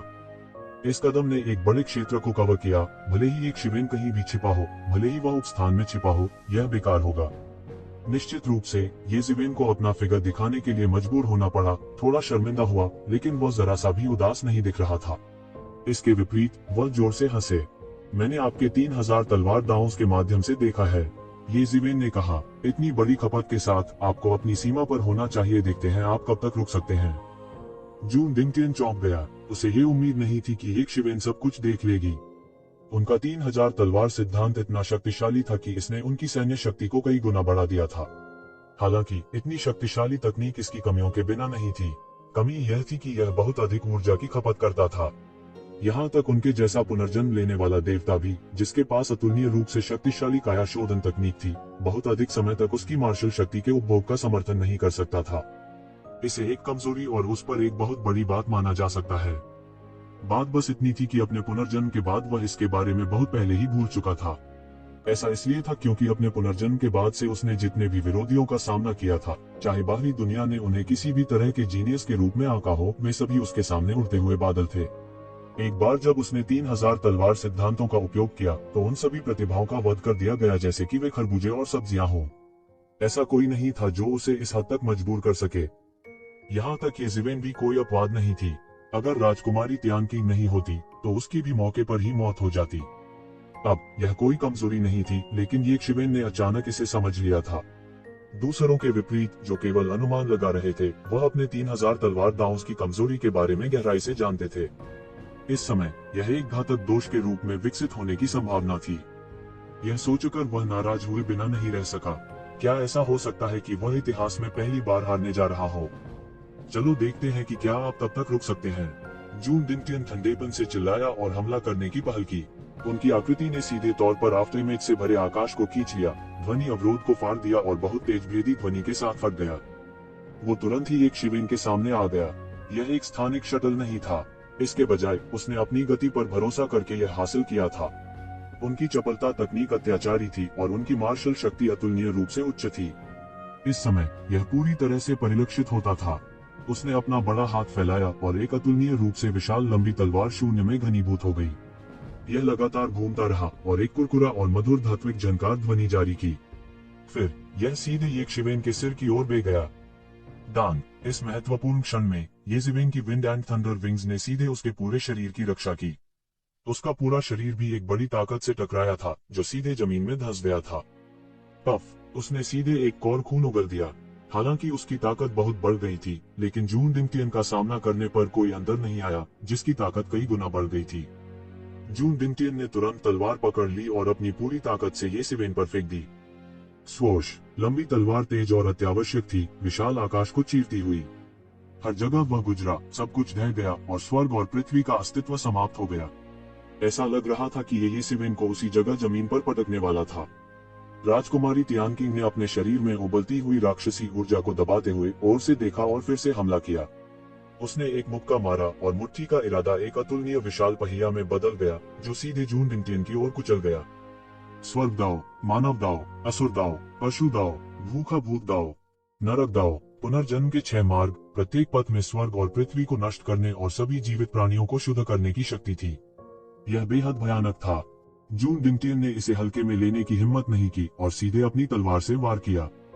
इस समय जब तलवार येशिवेन को लगने वाली थी तो वह महत्वपूर्ण क्षण में उसे चकमा देने में कामयाब रहे। वह अपने महत्वपूर्ण अंगों में चोट लगने से बचने में सफल रहा, लेकिन फिर भी उसके आधे शरीर के टुकड़े टुकड़े हो गए थे। वह लगभग मर गया। लड़ाई सबसे तीव्र चरण में पहुंच गई थी और दोनों पक्ष जीवन और मृत्यु की लड़ाई में लगे हुए थे। किसी ने भी पीछे हटने की हिम्मत नहीं की, यहाँ तक जून डिंगटियन भी, जिसका पलड़ा भारी था। कोई अपवाद नहीं था। अचानक जब सभी ने सोचा कि जून डिंगटियन हमला करना जारी रखेगा, जून डिंगटियन, जो मूल रूप से गति से भरा हुआ था, अचानक थोड़ा सा कांप उठा। 3000 तलवार के सिद्धांत जो आकाश में बह गए थे, समुद्र के ज्वार भाटे की तरह उसके शरीर में उंडेल रहे थे। उसकी आभा तुरंत पूरी तरह से गिर गई। हालांकि यह अभी भी बहुत शक्तिशाली था, यह अब पहले जैसा नहीं था। सभी ने तुरंत प्रतिक्रिया दी। क्या ऐसा हो सकता है जैसा कि येशिवेन ने कहा था कि जून डिंगटियन के 3000 तलवार सिद्धांत वास्तव में चरम पर पहुंच गए थे। खांसी खांसी, येशिवेन खून खांसी करते रहे और अपने शरीर के आधे हिस्से को ठीक करने के लिए फीनिक्स रीजनरेशन तकनीक को चलाते रहे जो टूट गया था। उसके मुंह के कोने पर एक विजयी मुस्कान दिखाई दी। बेशक 3000 तलवार सिद्धांतों की सबसे बड़ी कमजोरी समय थी। यह वास्तव में कोई कमजोरी नहीं थी, लेकिन फिर भी इसने उसे अब तक बने रहने दिया। जून डिंगटियन का शरीर हवा के बीच में जम गया। उनके 3000 तलवार सिद्धांत की गुप्त तकनीक अंत में अपने अंत तक पहुंच गई थी और उन्होंने अपनी सारी संचित शक्ति समाप्त कर दी थी। इस समय कहा जा सकता है कि उसकी युद्ध शक्ति नीचे तक गिर गई थी। हालांकि ऐसा नहीं था कि उसके पास कोई लड़ाकू शक्ति नहीं बची थी। वास्तव में वह राजकुमारी तियानकिंग से भी अधिक मजबूत थी। हालांकि उन दोनों को मारना उसके लिए बिल्कुल असंभव था। उसे उम्मीद नहीं थी कि चीजें इस तरह खत्म हो जाएंगी। यह कहा जा सकता है कि दुर्घटनाएं अक्सर होती थी। इस समय वह अभी भी उस झंडे को देख रहा था जो राक्षसी क्यूई से भरा हुआ था, जो हार मानने को तैयार नहीं था। हालांकि वह इस बात को लेकर भी बहुत स्पष्ट था कि राजकुमारी तियानकिंग उसे ऐसा करने का मौका नहीं देगी। येशिवेन के शरीर का आधा हिस्सा जो तोड़ा गया था, वह भी नंगी आंखों से दिखाई देने वाली गति से ठीक हो रहा था। ऐसा लग रहा था कि उसे अपने चरम पर लौटने में देर नहीं लगेगी। जब वह समय आया तो उनमें भी एक के विरुद्ध दो का मुकाबला करने का साहस नहीं था। हालांकि अगर वह इस तरह हार मान लेता तो न केवल उसे झंडा नहीं मिलता, बल्कि वह येशिवेन को मारने में भी सक्षम नहीं होता। वह इस तरह हार मानने को कैसे तैयार हो सकता है? इस समय जून डिंगटियन दुविधा में था। वह आगे नहीं बढ़ सकता था, लेकिन वह पीछे भी नहीं हट सकता था। हालांकि उनकी दुविधा केवल कुछ ही सांसों तक चली। आखिरकार वह एक महान प्रतिभा और निर्भीक दृष्टि वाले व्यक्ति थे। वह जानता था कि कब निर्णय लेना है। यदि उसने शीघ्र निर्णय नहीं लिया तो बहुत संभावना थी कि वह यहाँ अपना जीवन खो देगा। जिस तरह भविष्य की परेशानियों को रोकने के लिए उसे येशिवेन को मारना था, ठीक उसी तरह येशिवेन उसे जाने नहीं देगी। मौका मिलता तो वह अचानक उसे मारकर मार डालता। उन दोनों के बीच आपसी प्रशंसा की स्थिति नहीं बनी। वे केवल एक दूसरे के खून से लड़े। कोई व्यक्तिगत द्वेष नहीं था, केवल अस्तित्व था और केवल दाव था। ये दो कारण काफी थे। उसे उम्मीद नहीं थी कि उसे इस हद तक मजबूर किया जाएगा। इससे भी महत्वपूर्ण बात, उसने प्रकट किया था कि वह परमेश्वर का पुनर्जन्म था। यह खबर जल्द ही बचे लोगों के मुंह से दिलचस्पी रखने वालों के कानों तक फैल गई। यदि वह भविष्य में मुक्त और बंधन मुक्त होना चाहता है तो यह इतना आसान नहीं होगा। जब वह समय आएगा तो ऐसे बहुत से लोग होंगे जो उसके पास मुसीबत ढूंढने आएंगे। हालांकि इस समय इस बारे में सोचना बेकार था। ऐसा नहीं था कि उनके पास ट्रम्प कार्ड नहीं था। एक देवता के अवतार के रूप में उनकी शक्ति सामान्य लोगों की कल्पना से कहीं अधिक थी। यहाँ तक उसके पास अनंत संसाधन भी थे जो लोग सोचते थे उससे बहुत दूर थे। स्वोश, उनका पूरा आंकड़ा सीधे प्रकाश की एक धारा में बदल गया, आकाश को फाड़कर सीधे हवा में गायब हो गया। बूम! इस दौरान भीड़ अचानक भड़क उठी। हर किसी की भावनाएं एक रोलर कोस्टर की सवारी की तरह थी, ऊपर और नीचे, ऊपर और नीचे, ऊपर और नीचे। उन्होंने मूल रूप से सोचा था कि वे अभिशप्त थे, लेकिन उन्हें उम्मीद नहीं थी कि एक दिन ऐसा होगा जहां वे जून डिंगटियन से बच सकते हैं। यह बस अविश्वसनीय था। हर किसी ने पहले ही जून डिंगटियन को उन लोगों में से एक के रूप में सूचीबद्ध कर लिया था जिन्हें वे अपमानित नहीं कर सकते थे। उपस्थित अधिकांश लोग गहन जीवन क्षेत्र के विशेषज्ञ थे। उन्हें भी ऐसा ही लगा। कोई सोच सकता है कि इस बार जून डिंगटियन ने उन्हें कितना झटका दिया था। यह उनकी कल्पना से बहुत परे था। अंत में सब समझ गए। येशिवेन और लड़ाई के बीच लड़ाई के माध्यम से जून क्षेत्र, जून डिंगटियन और भगवान, जून स्काई डिंगटियन, जून, ये जून का जून और डिंगटियन जून, जून पीक में वे पीक 1000 दायरे, दायरे जून, जून भगवान, जून और पुराने जून दायरे, जून भगवान दायरे। जो भी हो, यह सच था कि वह इतनी कम उम्र में गहन जीवन क्षेत्र के शिखर पर थी। येशिवेन के लिए आखिरकार अपनी चरम अवस्था में वापस आना आसान नहीं था। हालांकि जून दिंगटियन के साथ आज की लड़ाई ने उनकी जीवटता को नुकसान पहुंचाया था। वह 2 बार अपंग हो गया था और प्रभाव इतना आसान नहीं था कि उसे बुलाया जा सके। हालांकि इस लड़ाई से फसल भी उसके लिए काफी समृद्ध थी। विशेष रूप से इसने उनके लिए एक नया रास्ता दिखाया जिसने अचानक उनके भविष्य को व्यापक बना दिया। सामान्य तौर पर फसल अभी भी नुकसान से अधिक थी और बहुत अधिक थी। अपने चरम पर पहुंचने के बाद उसने तुरंत एक हाथ से शैतान क्यूई से भरे झंडे को पकड़ लिया। इस समय डार्क कंट्री के राजकुमारों के चेहरे पर कुछ दर्दनाक अभिव्यक्ति थी। यह झंडा उनके डार्क कंट्री का राष्ट्रीय खजाना था। येशिवेन, यह हमारे डार्क कंट्री का राष्ट्रीय खजाना है। इसे दानव सम्मान ध्वज कहा जाता है। हमारे पूर्वजों द्वारा छोड़े गए संकेतों के अनुसार यह दानव आह्वान ध्वज डार्क लॉर्ड द्वारा छोड़ा गया एक दिव्य उपकरण होना चाहिए। हालांकि यह उस लड़ाई में क्षतिग्रस्त हो गया था। अगर इसे ठीक से परिष्कृत किया जाए तो इसमें अभी भी बहुत शक्ति होगी। इस समय राजकुमारी तियानकिंग की आवाज येशिवेन के कानों में पड़ी। राजकुमारी तियानकिंग की आवाज थोड़ी उदास थी, मानो वह किसी तरह के अत्यधिक दर्द को दबा रही हो। मौन समझ जो उसके शरीर से बाहर निकली थी अंतहीन थी और इसे पूरी तरह पचाने का अभी भी कोई तरीका नहीं था। दानव आमंत्रण बैनर नाम असाधारण नहीं लग रहा था, लेकिन इसे अंधेरे के भगवान ने नताल जादू उपकरण के रूप में परिष्कृत किया था। सबसे महत्वपूर्ण बात, गंभीर रूप से क्षतिग्रस्त त्यानेवान मिरर की तुलना में इसे जो नुकसान हुआ वह बहुत हल्का था और इसे फिर से परिष्कृत करना आसान था। बूम! जैसे ही येशिवेन के बड़े हाथ ने ध्वज को थपथपाया, दानव आह्वान ध्वज अचानक एक चौंकाने वाली दानव ऊर्जा के साथ भड़क उठा। दानव ऊर्जा सबसे तेज हथियार की तरह थी, सीधे आसमान को काट रही थी और सीधे येशिवेन के बड़े हाथ को चकनाचूर कर रही थी। शक्ति काफी अद्भुत थी और यह देखा जा सकता था कि दानव आह्वान ध्वज अपनी सर्वश्रेष्ठ स्थिति में कितना शक्तिशाली था।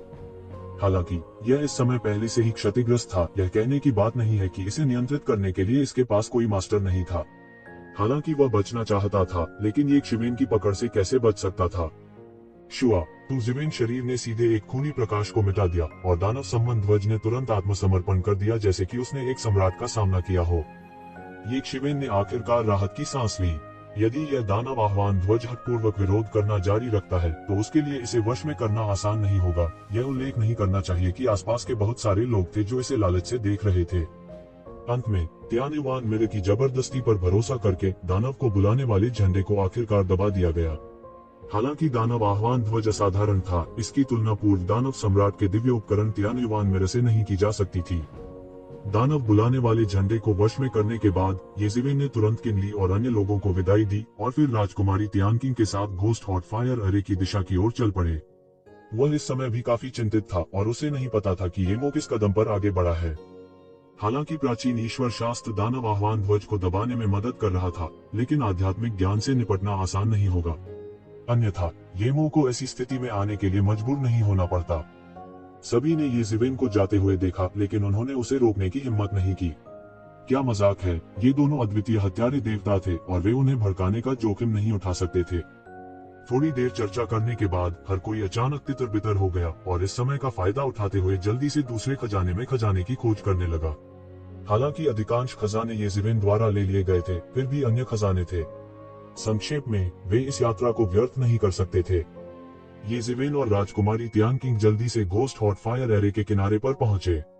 इस समय अंधेरे के भगवान का भौतिक शरीर, जो अभी भी केंद्र में था, लगातार आश्चर्यजनक आभा की तरंगों का उत्सर्जन कर रहा था और घोस्ट हॉट फायर एरे द्वारा पूरी तरह से दबा दिया गया था। हालांकि येशिवेन ने राहत की सांस ली। वह देख सकता था कि येमो का पलड़ा भारी हो गया था। राक्षसी आभा और सुनहरी रोशनी के संयोजन ने मृत्यु के आभा को पूरी तरह से दबा दिया था। अंधकार के प्रभु के आधे से अधिक भौतिक शरीर पर विजय प्राप्त की जा चुकी थी। इस मामले में यह केवल कुछ समय की बात थी जब येमो ने अंधेरे के भगवान के भौतिक शरीर को पूरी तरह से जीत लिया था। येशिवेन, तुम वापस आ गए हो। तुम वास्तव में थोड़ी मजबूत हो गई हो। येमो की आवाज निकली। इस समय वह पहले से ही मजबूती से हावी हो गया था, इसलिए उसके पास अभी भी येशिवेन के मामलों पर ध्यान देने के लिए अतिरिक्त शक्ति थी। हालांकि जब उसने येशिवेन को देखा तो वह तुरंत हैरान रह गया। कितना समय हो गया था। अभी की तुलना में येशिवेन की ताकत वास्तव में बहुत बढ़ गई थी। यह स्पष्ट था कि वह कुछ समझ गया था। भले ही वह येशिवेन की बहादुरी से साधना की गति का आदी हो चुका था, फिर भी वह अपने दिल में आह भरने से खुद को रोक नहीं सका। लेकिन फिर इससे भी ज्यादा हैरान करने वाली बात हुई। उसने राजकुमारी तियानकिंग को एक शिवेन के बगल में खड़ा देखा। उसके शरीर पर मोकी ने विशाल आकाश को पार किया। वह दूर से शैतान की परछाइयों के समूह की तरह लग रही थी और बहुत विशिष्ट थी। इस छोटी लड़की ने यह कैसे किया? क्या वह पागल है? वह इतनी बड़ी विरासत को यूं ही कैसे स्वीकार कर सकती है? येमो ने आश्चर्य से कहा। वह एक बूढ़ा राक्षस था जिसने कई वर्षों तक साधना की थी और उसकी दृष्टि बहुत तेज थी। वह लगभग एक नजर में राजकुमारी तियानकिंग की खेती को लगभग देख सकता था। हालांकि एक शिवेन ने पहले ही अनुमान लगा लिया था। यह पहली बार था जब उसने इसकी पुष्टि की थी। यह उनके और राजकुमारी तियानकिंग के बीच एक मौन सहमति थी। अगर उसने नहीं पूछा होता तो राजकुमारी तियानकिंग नहीं कहती। सबके अपने अपने राज थे। उसे जानना नहीं था और उसे पूछना भी नहीं था। वरिष्ठ, आपकी दृष्टि वास्तव में अच्छी है। राजकुमारी तियानकिंग के नाजुक चेहरे ने कुछ दर्दनाक अभिव्यक्ति प्रकट की। जबरन विरासत को इस तरह स्वीकार करने से उसकी खेती तो बढ़ गई थी, लेकिन साथ ही उसे एक बहुत बड़ा जोखिम भी उठाना पड़ा। यदि वह समय रहते इस शक्ति को पचा नहीं पाती तो यह शक्ति एक टाइम बम बन जाती जो उसके शरीर में कभी भी फट सकती थी। हालांकि उसके पास और कोई चारा नहीं था। उसके पास और कोई चारा नहीं था। येजिवेन ने तुरंत येमो को जून डिंगटियन के साथ अपनी मुलाकात के बारे में बताया। येमो एक पल के लिए चुप हो गए और फिर उन्होंने कहा, मैं दूसरों के मामलों में हस्तक्षेप नहीं करना चाहता था, लेकिन चूंकि आपने इस बच्चे को एक बार बचाया है तो मैं आपकी मदद करूंगा। मेरे पास एक तकनीक है यहाँ जो आपको इस ऊर्जा को तेजी से पचाने की अनुमति दे सकता है, लेकिन यह थोड़ा जोखिम भरा भी है, इसलिए यह आप पर निर्भर है कि आप अपना चुनाव करें। येमो का स्वर शिथिल था, लेकिन उसमें थोड़ी उदासीनता भी थी। हाँ, उसके लिए येजिवेन से जुड़े मामलों के अलावा उसके और येजिवेन के बीच कोई रिश्ता नहीं था। वास्तव में यह उनका ध्यान आकर्षित करने के योग्य भी नहीं था। राजकुमारी तियानकिंग के चेहरे पर दर्द के भाव प्रकट हुए। भयानक राक्षसी आभा उसकी मांसपेशियों में मथ रही थी, उन्हें अलग कर रही थी।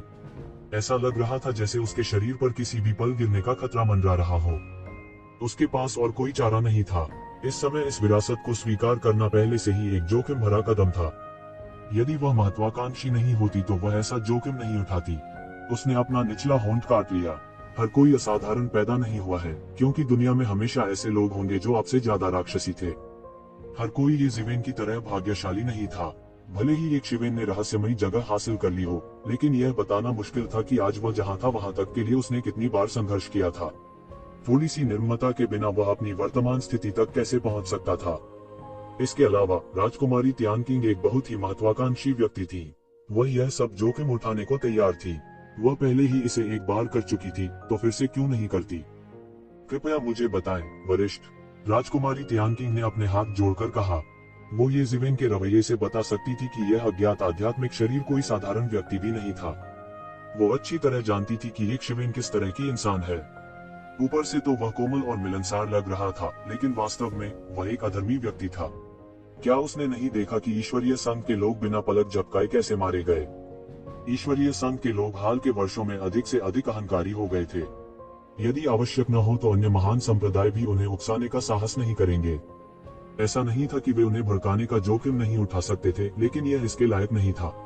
अन्य लोग ईश्वरीय संघ के लोगों को भड़काने की हिम्मत नहीं करेंगे। यहाँ तक अपनी छिपी शक्ति के साथ वह दिव्य संघ के लोगों को भड़काने की हिम्मत नहीं करेगी। हालांकि येजिवेन बेईमान थी। क्या इसलिए कि वह अज्ञानी था? नहीं, उसकी राय में यह इसलिए नहीं था क्योंकि वह अज्ञानी था, बल्कि इसलिए कि वह निडर था। मनुष्य को सभी बाधाओं को पार करना चाहिए। इसमें और लापरवाह और अज्ञानी होने के बीच एक बुनियादी अंतर था। लापरवाह और अज्ञानी होना अज्ञानता के कारण था, जबकि साहसी होना बड़ा दिल होने के कारण था। यह कल्पनीय था कि आध्यात्मिक शरीर कोई साधारण प्राणी नहीं था। उसके पास और कोई चारा नहीं था क्योंकि वह इतनी दूर आ गई थी। जून डिंगटियन के साथ लड़ाई ने उसकी चोटों को और खराब कर दिया था और उसे एक अनिश्चित स्थिति में डाल दिया था। जैसे ही उसने अपना वाक्य पूरा किया, एक मार्शल आर्ट का प्रवाह अंधेरे के भगवान के भौतिक शरीर से उड़ गया और उसके शरीर में प्रवेश कर गया। हालांकि यह गुप्त तकनीक थोड़ी खतरनाक है, फिर भी यह एक सर्वोच्च गुप्त तकनीक है। यदि आप आज नहीं मरते हैं तो आप इस तकनीक से महान चीजें हासिल कर पाएंगे। येमो ने ठंडेपन से कहा। धन्यवाद, वरिष्ठ। राजकुमारी तियानकिंग ने जल्दबाजी में अपना आभार व्यक्त किया और इसे ध्यान से समझने के लिए किनारे पर चली गईं।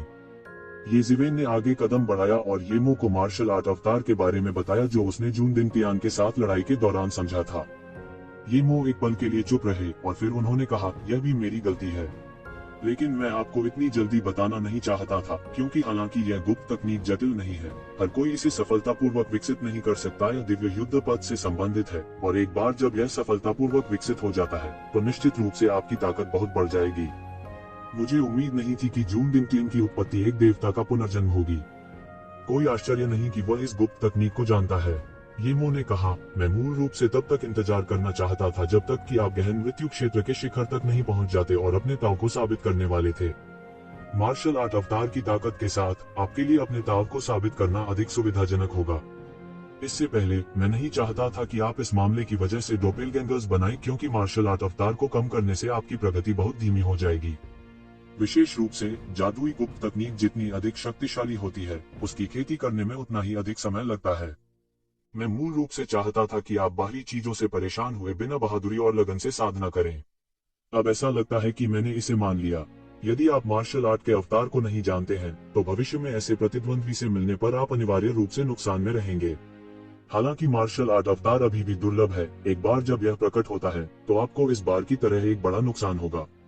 अगर यह लड़की नहीं होती तो मुझे डर है कि तुम इस आपदा से बच नहीं पाओगी। अब मैं आपको युद्ध कला अवतरण साधना विधि सिखाऊंगा, जिसे असंख्य अवतार कहा जाता है। यह राक्षस जाति की साधना पद्धति नहीं है, नहीं इसे दानव राजा द्वारा बनाया गया था। हालांकि यह एक अत्यंत शक्तिशाली विशेषज्ञ से आया था जो बाद में हार गया था दानव राजा द्वारा। अंत में यह मार्शल आर्ट अवतार दानव राजा के हाथों में पड़ गया। हालांकि जब किसी की साधना दानव राजा के स्तर तक पहुंची तो उसका शरीर स्वर्ग और पृथ्वी के समान था।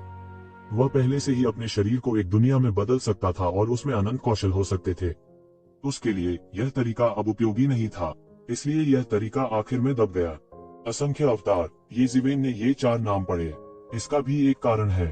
तथाकथित मार्शल आर्ट अवतार अपने स्वयं के कौशल को मार्शल आर्ट को सौंपना है और फिर उन्हें एक नया मार्शल आर्ट अवतार बनाने के लिए अलग करना है।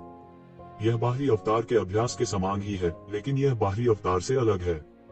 मार्शल आर्ट अवतार किसी की अपनी मार्शल आर्ट को सौंपा जाता है और एक महत्वपूर्ण समय में पूरी तरह से अपनी मार्शल आर्ट के साथ एकीकृत हो सकता है। तब कोई बहुत अत्याचारी ताकत के साथ फूट सकता है। येमो ने आगे कहा, जब किसी की साधना एक उच्च स्तर पर पहुंच जाती है तो उसे इस पद्धति का अभ्यास करना चाहिए, क्योंकि बहुत से लोग छलांग और सीमा से आगे नहीं बढ़ सकते हैं जैसे उन्होंने साधना के शुरुआती चरणों में किया था। यह बहुत संभव है कि वे दसियों हजार वर्षों तक कोई प्रगति न करें। इस मामले में केवल एक चीज जो वे कर सकते हैं वह है अपने कौशल को लगातार शुद्ध करना और दिन ब दिन उन्हें गहरा करना। हालांकि वे कोई आवश्यक परिवर्तन नहीं कर पाएंगे, और मार्शल आर्ट अवतार विधि काफी हद तक उन लोगों का शोध है जो सफल नहीं हो सके। आमतौर पर मार्शल आर्ट अवतार पूरी तरह से अलग कौशल को स्टोर कर सकता है, 1 से 9 गुना तक। जितना अधिक मार्शल आर्ट अवतार होता है उतना ही दुर्लभ होता है। यहाँ तक कई देवता जो मार्शल आर्ट अवतार का अभ्यास करते हैं, वे केवल 5 या 6 तक अपनी ताकत बढ़ा सकते हैं। मार्शल आर्ट अवतार को 7 से अधिक बार देखना बहुत दुर्लभ है। लेकिन मैं आपको जो मार्शल आर्ट अवतार सिखाने जा रहा हूँ वह मार्शल आर्ट अवतार की 9 गुना ताकत जमा कर सकता है। इसे एक शीर्ष मार्शल आर्ट अवतार विधि कहा जा सकता है। येमो ने कहा, यदि इस विधि का प्रसार किया जाता तो देवता भी इसे छीनने की कोशिश करते, क्योंकि मार्शल आर्ट अवतार विधि स्वयं देवताओं के लिए बनाई गई है। आपने पहले जिस मार्शल आर्ट अवतार विधि का उल्लेख किया है वह देवताओं के लिए मौजूद नहीं है। देवता केवल अपने हाथ या पैर उठाने से दुनिया को हिला सकते हैं।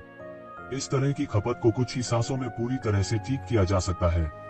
उल्लेख नहीं करने के लिए वे अपने शरीर में एक दिव्य साम्राज्य को संघनित कर सकते हैं, अपनी खुद की दुनिया बना सकते हैं। इसलिए वे किसी भी समय भारी मात्रा में बिजली की भरपाई कर सकते हैं। ऐसे अमर महाशक्तियों के लिए यह दुर्बलता अर्थहीन है।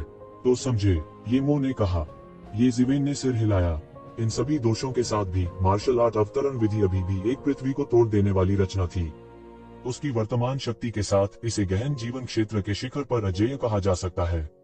यदि यह जून डिंगटियन के 3000 तलवार सिद्धांतों के लिए नहीं था तो उसे पूरा विश्वास था कि वह जून डिंगटियन के साथ लड़ सकता है। वह सोच भी नहीं सकता था कि अगर उसकी ताकत एक पल में 9 गुना बढ़ जाए तो कितना भयानक होगा। यह निश्चित रूप से एक पृथ्वी बिखरने वाला तरीका था।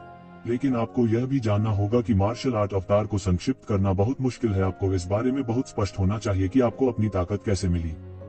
यह कहा जा सकता है कि आप बहुत कठिनाइयों से गुजरे हैं, लेकिन फिर भी आपको अभी भी एक मार्शल आर्ट अवतार को संघनित करने की आवश्यकता है जो आपकी ताकत के समान हो। आप सोच सकते हैं कि यह कितना मुश्किल है। इसके अलावा इसे 9 गुना तक संघनित करना और भी कठिन है।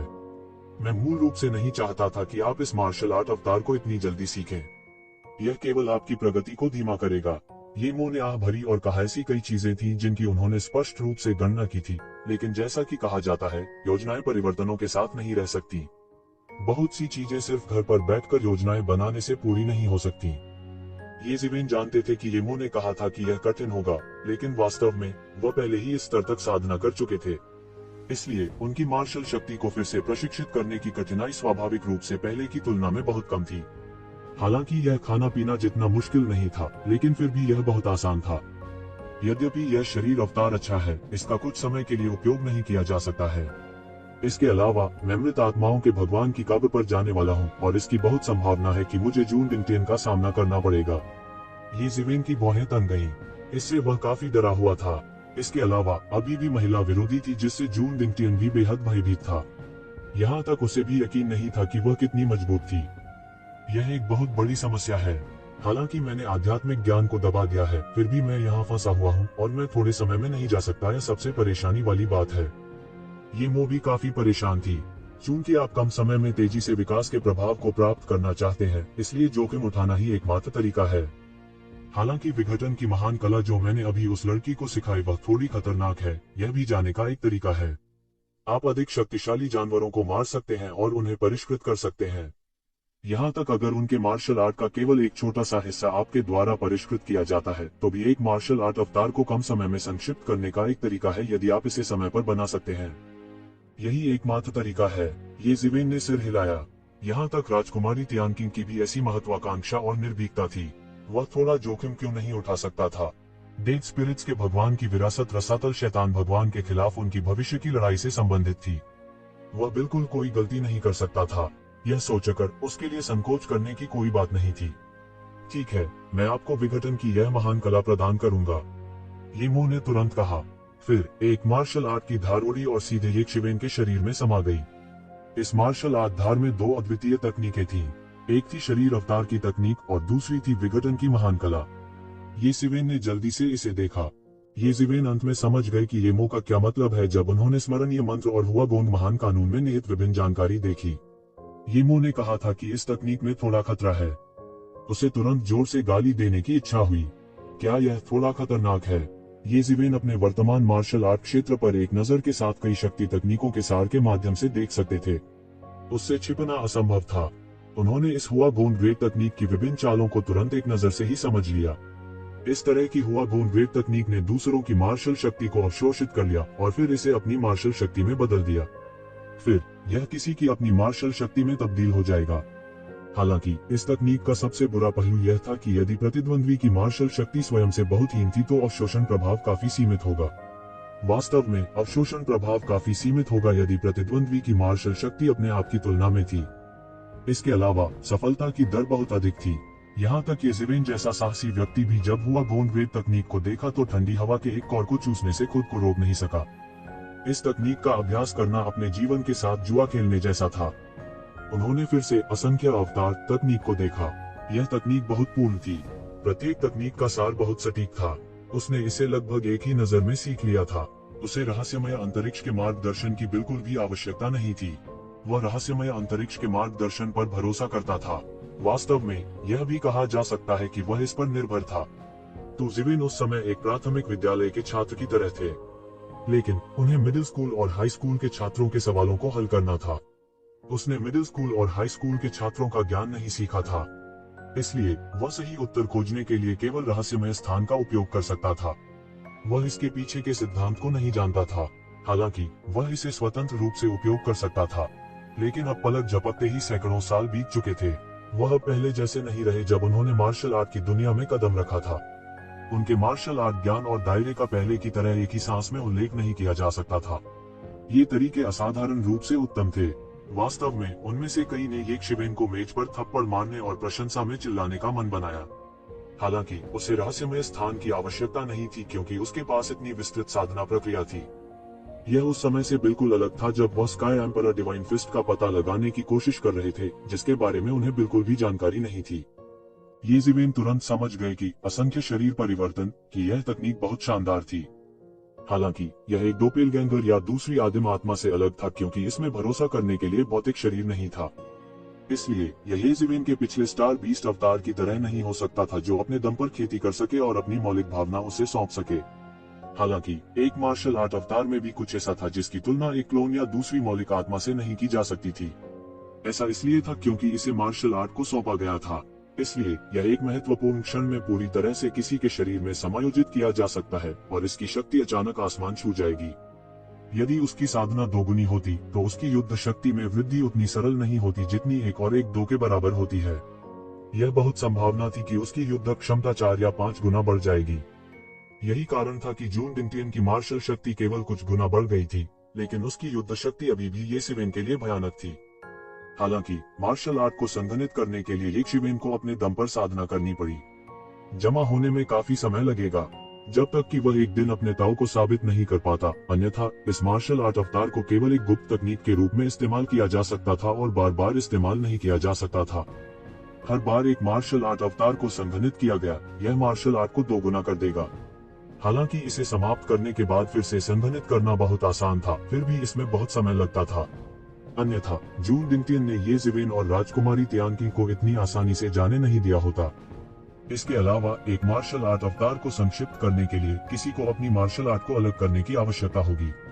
मार्शल आर्ट जितनी अधिक शक्तिशाली होगी, मार्शल आर्ट अवतार उतना ही अधिक शक्तिशाली होगा जिसे सौंपा जा सकता है। यह कहना कि यह दुगुनी या तिगुनी थी वास्तव में एक आदर्श अवस्था थी। कई लोग जिन्होंने मार्शल आर्ट अवतार की खेती की, वे ऐसी आदर्श स्थिति को बिल्कुल भी प्राप्त नहीं कर सके। वास्तव में एक सामान्य व्यक्ति के लिए मार्शल आर्ट अवतार को विकसित करना पहले से ही बहुत मुश्किल था, जो मार्शल आर्ट अवतार की शक्ति को 50% तक 2 गुना कर सकता था। इसका उस मार्शल आर्ट से कुछ लेना देना था जिसे किसी ने सौंपने के लिए चुना था। जून डिंगटियन के 3000 तलवार सिद्धांत मुख्य रूप से इतने अत्याचारी थे क्योंकि वे बहुत शक्तिशाली थे। अपनी सभी मार्शल आर्ट सौंपना स्वाभाविक रूप से असाधारण था। ये सब ऐसी बातें थीं जिन पर विस्तार से विचार करने की जरूरत थी। संक्षेप में, यह मूल रूप से कुछ ऐसा था जिसे सावधानीपूर्वक तैयार करने और धीरे धीरे योजना बनाने की आवश्यकता थी। अब स्वाभाविक रूप से कम समय में हासिल करना इतना आसान नहीं था। चीजों को गति देने के लिए ग्रेट आर्ट ऑफ डिस्पेलिंग का उपयोग करना अपने आप में एक जोखिम भरा कदम था। इस समय येज़िवेन ने राजकुमारी तियानकिंग को देखने के लिए अपना सिर घुमाया, जो क्रॉस लेग बैठी थी और अपने शरीर पर बढ़ती दानव ऊर्जा को परिष्कृत करने के लिए ग्रेट आर्ट ऑफ डिस्पेलिंग का उपयोग कर रही थी। उसने देखा कि उसके शरीर की मांसपेशियां एक पल में फट गई थीं और खून निकल रहा था। यह बेहद भयानक लग रहा था। हालांकि वह मार्शल आर्ट को थोड़ा थोड़ा करके पचा रही थी। जल्द ही उन्होंने महसूस किया कि कुछ गलत था। राजकुमारी तियानकिंग की मार्शल आर्ट उनसे लगभग कमजोर नहीं थी। यद्यपि यह अज्ञात वंशानुक्रम के कारण था, वास्तव में यह लगभग सीमा थी। यहाँ तक येज़िवेन को भी गहन जीवन क्षेत्र में आगे बढ़ने की कोई उम्मीद नहीं थी, उसकी तो बात ही छोड़ दें। फिर वह यह सब मार्शल आर्ट कैसे आत्मसात करने वाली थी? और इस समय उन्होंने राजकुमारी तियानकिंग के शरीर से निकलने वाली एक बेहोश राक्षसी आभा देखी, जो पुनर्जन्म के एक विशाल सिक्स पाथर्स में संघनित हो रही थी। असीम मुट्ठी का इरादा फैल गया और अंतहीन शक्ति पुनर्जन्म के 6 पथों के पहिए की ओर बढ़ गई। यह लड़की वास्तव में मार्शल आर्ट अवतार की भी निंदा कर रही है। देखने में तो यह लगता है कि इसकी तकनीक काफी शानदार है। यह असुर कबीले की तकनीक है।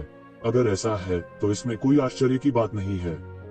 असुर वंश के अतीत में एक दानव राजा भी था और एक समय के लिए गौरवशाली कहा जा सकता है।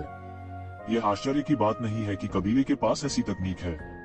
येमो ने कहा, येज़िवेन, हालांकि यह मार्शल आर्ट अवतार एक ऐसी तकनीक नहीं है जिसे हर कोई सीख सकता है। इस दुनिया में बहुत सारे कबीले, परिवार और संप्रदाय हैं जो अतीत में गौरवशाली हैं। उन्होंने कई पृथ्वी टूटने वाली तकनीकों को पार कर लिया है। यदि आप इस वजह से इस दुनिया के लोगों को कम मानते हैं तो आप आपदा से दूर नहीं हैं। हालांकि यह तकनीक वास्तव में मार्शल आर्ट्स अवतार को संघनित करने के लिए एक शीर्ष तकनीक है। जब तक कि आप 9 अवतारों को संक्षिप्त नहीं कर सकते, यह अन्य तकनीकों की तुलना में बहुत अधिक लाभ नहीं है। इसके अलावा जैसे जैसे आपकी साधना बढ़ती है, आपके मार्शल आर्ट देहधारण की मार्शल आर्ट को भी फिर से संघनित करने की आवश्यकता होगी। इसे बहुत जटिल कहा जा सकता है। मैं समझता हूँ येज़िवेन समझ गई कि ये मौका मतलब क्या है। 9 गुना मार्शल आर्ट्स अवतार शक्तिशाली लग सकता है, लेकिन आधार यह था कि उन्हें 9 अवतारों को संक्षिप्त करना था। इसके अलावा हर बार जब उसकी साधना बढ़ती थी तो उसे फिर से मार्शल आर्ट अवतार को संघनित करने की आवश्यकता होती थी। इसके लिए भारी मात्रा में आध्यात्मिक ऊर्जा और मार्शल आर्ट की आवश्यकता थी। यह वास्तव में ऐसा कुछ नहीं था जिसे एक गरीब व्यक्ति वहन कर सके। यह पूरी तरह से एक तकनीक थी जो लंबे, अमीर और सुंदर लोगों की थी। जहां तक बुलाने वाले बैनर की बात है जिसे आप वापस लाए हैं, मैंने इसकी जांच करने के लिए सिर्फ अपने दिव्य विचारों का इस्तेमाल किया। इसे मेरे लिए छोड़ दें। दानव आह्वान बैनर के साथ, जब मैं दानव आह्वान बैनर को परिष्कृत करता हूं, तो मुझे इस आध्यात्मिक बुद्धि की तुलना में बाहरी व्यक्ति नहीं माना जाएगा। इसके विपरीत, मैं इस आध्यात्मिक बुद्धि को जबरदस्ती निगलने के लिए दानव आह्वान बैनर का उपयोग कर सकता हूं। जब ऐसा होता है तो मैं तुरंत आपकी मदद के लिए आ सकता हूं। बस इस भौतिक शरीर के साथ मैं अनगिनत विशेषज्ञों को हरा सकता हूं। येमो ने जारी रखा। येजिवेन ने संकोच नहीं किया और सीधे येमो को दानव सम्मन बैनर सौंप दिया। दानव सम्मन बैनर फिलहाल उसके हाथों में बेकार था। इसके अलावा यह स्पष्ट था कि दानव बुलाने वाला बैनर स्वयं अंधेरे के देवता का जन्मजात आकाशीय उपकरण था। यदि येमो अंधेरे के भगवान के भौतिक शरीर को ले लेता है तो दानव आह्वान बैनर उसके हाथों में अपनी सबसे बड़ी शक्ति का प्रयोग करने में सक्षम होगा। इसके अलावा उनके और येमो के बीच कोई अंतर नहीं था। उनके बीच कोई वर्जनाएं नहीं थीं। ठीक है, मैं ज्यादा कुछ नहीं कहूंगा। जल्दी करो और मृत आत्माओं के भगवान की विरासत की खोज करने के लिए मृत आत्माओं के भगवान की कब्र पर जाओ। इस बार हमारा मुख्य उद्देश्य यही है, हमें अपने से पहले किसी को वहां नहीं पहुंचने देना चाहिए। मेरे लिए आप निश्चिंत हो सकते हैं। गोस्ट हॉट फ्लेम फॉर्मेशन के साथ, यहाँ तक एक गहरा डेथ रियल्म विशेषज्ञ भी मेरा कुछ नहीं कर पाएगा, येमो ने कहा। अभी येजिवेन सबसे ज्यादा येमो के बारे में चिंतित थे। चूंकि येमो ठीक थे, उन्हें अब और चिंता करने की जरूरत नहीं थी। येजिवेन ने उठकर राजकुमारी तियानकिंग पर नजर डाली, जो अभी भी एकांत में थी। उसका शरीर लगातार टूट रहा था और ठीक हो रहा था। कुछ समय के बाद वह भी उसी स्थिति में होगा। कोई आश्चर्य नहीं हुआ। उसका फिगर चमक उठा और वह पहले ही गोस्ट हॉट फायर अरे से बाहर हो चुका था। इस समय पूरा हॉल पहले से ही खाली था। येजिवेन जैसे इतने बड़े दुष्ट सितारे के अस्तित्व के साथ इस हॉल में रहने की हिम्मत कौन करेगा? क्या यह मौत को दावत देना नहीं होगा? अन्य हॉलों की संपत्ति को भी उन लोगों ने लूट लिया था। येशिवेन को एक भी चीज नहीं मिली थी, हालांकि उन्होंने इसकी परवाह नहीं की। आखिरकार उन्होंने इस बार एक बड़ी फसल की थी, तो ये सांसारिक संपत्ति उसकी फसल की तुलना में कुछ भी नहीं थी। अपने दिमाग के एक और बोलबाले से वह पहले ही अंधेरे के भगवान के खजाने से बाहर निकल चुका था और मृत आत्माओं के रसातल में लौट आया था। स्थिति अंधेरे के भगवान के खजाने से अलग थी, जहां अंधेरा आभा सघन था। बाहर अधिक घातक आभा थी और मृत्यु की शक्ति आपस में मिली हुई थी, जो सभी की आत्मा को नष्ट कर रही थी। येशिवेन ने अपने शरीर से आभा को मुक्त किया। एक सुनहरी हवा की लहर बह निकली। मरणशील प्रभामंडल और मृत्यु के नियमों की शक्ति उसके निकट बिल्कुल भी नहीं पहुंच सकी। उन सभी को ब्लॉक कर दिया गया था। उसी समय उसका पूरा शरीर अंधेरे में एक उज्जवल दीपक की तरह था। तुरंत उसने कई अत्याचारी और क्रूर प्राणियों की दिव्य इंद्रियों का ध्यान आकर्षित किया। वे सभी येशिवेन के शरीर की ओर बह गए। जिस क्षण वे उसकी ओर झपटे, उसने उन्हें तुरंत भांप लिया। उसके मुंह के कोने में अनायास ही एक उपहास कौंध गया। ऐसा ही हुआ कि उसे अनंत मात्रा में साधना शक्ति की आवश्यकता थी। दूसरों की नजरों में वे अमर क्रूर जीव भयानक राक्षस थे, लेकिन उनकी नजर में यह सिर्फ साधना शक्ति थी जिसकी उन्हें एक मार्शल आर्ट अवतार, एक साधना शक्ति जो दौड़ सकती थी और कूद सकती थी, को संघनित करने की आवश्यकता थी। हालांकि उसे अभी भी सावधान रहना था कि वह प्रोफाउंड डेथ रियल्म के अमर राक्षसों का ध्यान आकर्षित न करे, अन्यथा वह केवल भाग सकता था। बूम! अचानक सैकड़ों मील के दायरे में बना खालीपन अचानक मौके पर ही ढह गया। एक विशाल राक्षसी पंजा सीधे बाहर पहुंचा। यह एक पतला मौत का पंजा था। इसमें बहुत अधिक मांस और रक्त नहीं था, केवल कुछ मांस और घनी नसों को भयानक सफेद हड्डियों से जोड़ा गया था। यह क्रूर और डरावना लग रहा था। जिस क्षण उसने आक्रमण किया, उसी क्षण मृत्यु की शक्ति फैल गई। यह एक पंजे की तरह था जो स्वर्ग को नष्ट कर सकता था। यह सीधे नीचे की ओर गिरा। इस हमले को धरती को चकनाचूर करने वाला और धरती को चकनाचूर करने वाला कहा जा सकता है। येजिवेन तुरंत बता सकती थी कि यह गहन जीवन क्षेत्र के चरम पर एक मृत प्राणी था। इन खूंखार मृत प्राणियों को आकर्षित करने के लिए उसने जानबूझकर अपनी शक्ति को दबाया। जब उसने अपनी आभा को छोड़ा, इसने उन्हें गहन जीवन क्षेत्र के शिखर पर एक साधारण मार्शल कलाकार से अलग नहीं देखा। जैसा कि अपेक्षित था, उसने तुरंत गहन जीवन क्षेत्र के शिखर पर एक क्रूर प्राणी को आकर्षित किया। हालांकि फिर भी मरे रसातल में अत्याचारी क्रूर मृत प्राणियों के घनत्व ने अभी भी उसके रोंगटे खड़े कर दिए और वह डर से कांपने लगा। उसने अभी अभी अपनी आभा प्रकट की थी और उसे पहले ही निशाना बना लिया गया था। इसके अलावा यह अपने सबसे कमजोर स्तर पर था। जब मृत रसातल में क्रूर मृत जीव वापस आएंगे तो स्थिति कितनी भव्य होगी। इससे अंदाजा लगाया जा सकता है कि मरे हुए भगवान अपने चरम पर कितने भयावह थे। ऐसी सेना के साथ यह दुनिया को पार करने और दुनिया पर हावी होने के लिए काफी था। यदि वह मरे हुए भगवान की विरासत प्राप्त कर सकता है तो उसके पास रसातल दानव भगवान का सामना करने का आत्मविश्वास होगा। येज़िवेन ने तुरंत अपना हाथ उठाया और ब्लॉक कर दिया। बजना, एक जोरदार धमाका हुआ और सोने और लोहे के टकराने की आवाज सुनाई दी। चिंगारी सभी दिशाओं में उड़ गई। इस समय येज़िवेन का पलटवार पलक झपकते ही आ गया। पंजे के साथ उसने सीधे सुनहरी लंबी तलवार पकड़ ली। तलवार की नोक ने अचानक शून्य की ओर इशारा किया और अचानक एक बड़ी दरार उठाए एक उप अंतरिक्ष मार्ग निकाला और मार्ग के अंत में उसके सामने एक अतुलनीय विशाल कंकाल दिखाई दिया। यह वास्तव में एक अस्थि दानव था। इसके अलावा यह गहन जीवन क्षेत्र के चरम पर एक भयानक अस्थि दानव था। मानव, मरो। इस अस्थि दानव ने पहले ही आध्यात्मिक ज्ञान विकसित कर लिया था। इस समय इसके छिपने की जगह को सीधे येज़िवेन की तलवार ने उजागर कर दिया था, इसलिए यह कुछ शर्मिंदा और नाराज था। उसकी खोखली आंखों में एक भूतिया भूतिया आग लगातार जल रही थी, अतुलनीय रूप से लालची। उसे येज़िवेन के शरीर के लिए अतुलनीय इच्छा थी। इसके लिए इसके ताव को साबित करने का एकमात्र तरीका लगातार बड़ी मात्रा में मांस और रक्त का सेवन करना था और फिर इसके शरीर की सतह पर मांस और रक्त को पुनः उत्पन्न करना था। जब मांस और रक्त पूरी तरह से उसके शरीर की सतह पर पुनः उत्पन्न हो जाता है तो वह स्वाभाविक रूप से अपने दाव को साबित करेगा। उस समय यह एक और अस्थि दानव देवता होगा और यह अन्य देवताओं से भी अधिक शक्तिशाली होगा। इसमें पहले से ही धीरे धीरे कुछ देर फिर से विकसित हो गई थी और इसकी खेती भी गहन जीवन क्षेत्र के चरम पर पहुंच रही थी। यह येज़िवेन के शरीर में जोरदार जीवन शक्ति महसूस कर सकता था। यदि यह खा सकता है तो यह निश्चित रूप से मांस का एक बड़ा हिस्सा उगाने में सक्षम होगा और इसकी खेती में और भी सुधार होगा। यदि यह निगल जाता है तो यह गहन जीवन क्षेत्र की गहराई के शिखर को भी पार कर सकता है। गहन मृत्यु अवस्था का एक विशाल, यहाँ तक कि डेथ स्पिरिट एबिस जैसी जगह में जहाँ क्रूर जीव सड़कों पर घूमते थे, गहन मृत्यु अवस्था का एक विशालकाय अभी भी एक विशालकाय होगा। उनकी स्थिति गहन जीवन अवस्था की तुलना में अतुलनीय थी। तुम मौत को दावत दे रहे हो। लालच ने तुम्हारी आंखों को अंधा कर दिया है। मरने का समय आ गया है। तू श्वन चिल्लाया। उनकी हरकतें बेहद तेज थी। उसका भौतिक शरीर लंबे समय से इस हद तक अत्याचारी था जिसे आम लोग समझ नहीं सकते थे। मौके पर उन्होंने सीधे एक कदम आगे बढ़ाया। उनके हाथ में लंबी तलवार सीधे एक चौंकाने वाली तलवार की चमक का उत्सर्जन करती थी। यह सीधे उप अंतरिक्ष मार्ग के अंत में शून्य की गहराई में अस्थि दानव की ओर चुप गया। हालांकि अस्थि दानव ने सीधे शून्य में एक पंजा बनाया। यह बड़ा और बड़ा होता गया और फिर एक सफेद हड्डी का पिंजरा बन गया। येज़िवेन की ओर लपका। बजना, जोर की गर्जना हुई। बिना किसी रहस्य के सफेद हड्डी का पिंजरा येज़िवेन द्वारा पूरी तरह से काट दिया गया था। अविनाशी प्रतीत होने वाली हड्डियां येज़िवेन की तलवार की चमक के एक भी वार का सामना नहीं कर सकती थी। इसे सीधे मौके पर ही काट दिया गया और जबरन तितर बितर कर दिया गया। गर्जन, हड्डी दानव दर्द में चिल्लाया और लगातार पीछे हट गया। उसकी खोखली आंखों में एक काली भूतिया आग लगातार टिमटिमा रही थी जो उसकी बुद्धि का प्रतिनिधित्व कर रही थी। इस समय ऐसा लग रहा था कि उसे कुछ हद तक पता चल गया था कि उसके सामने वाले व्यक्ति के साथ खिलवाड़ नहीं किया जाना था।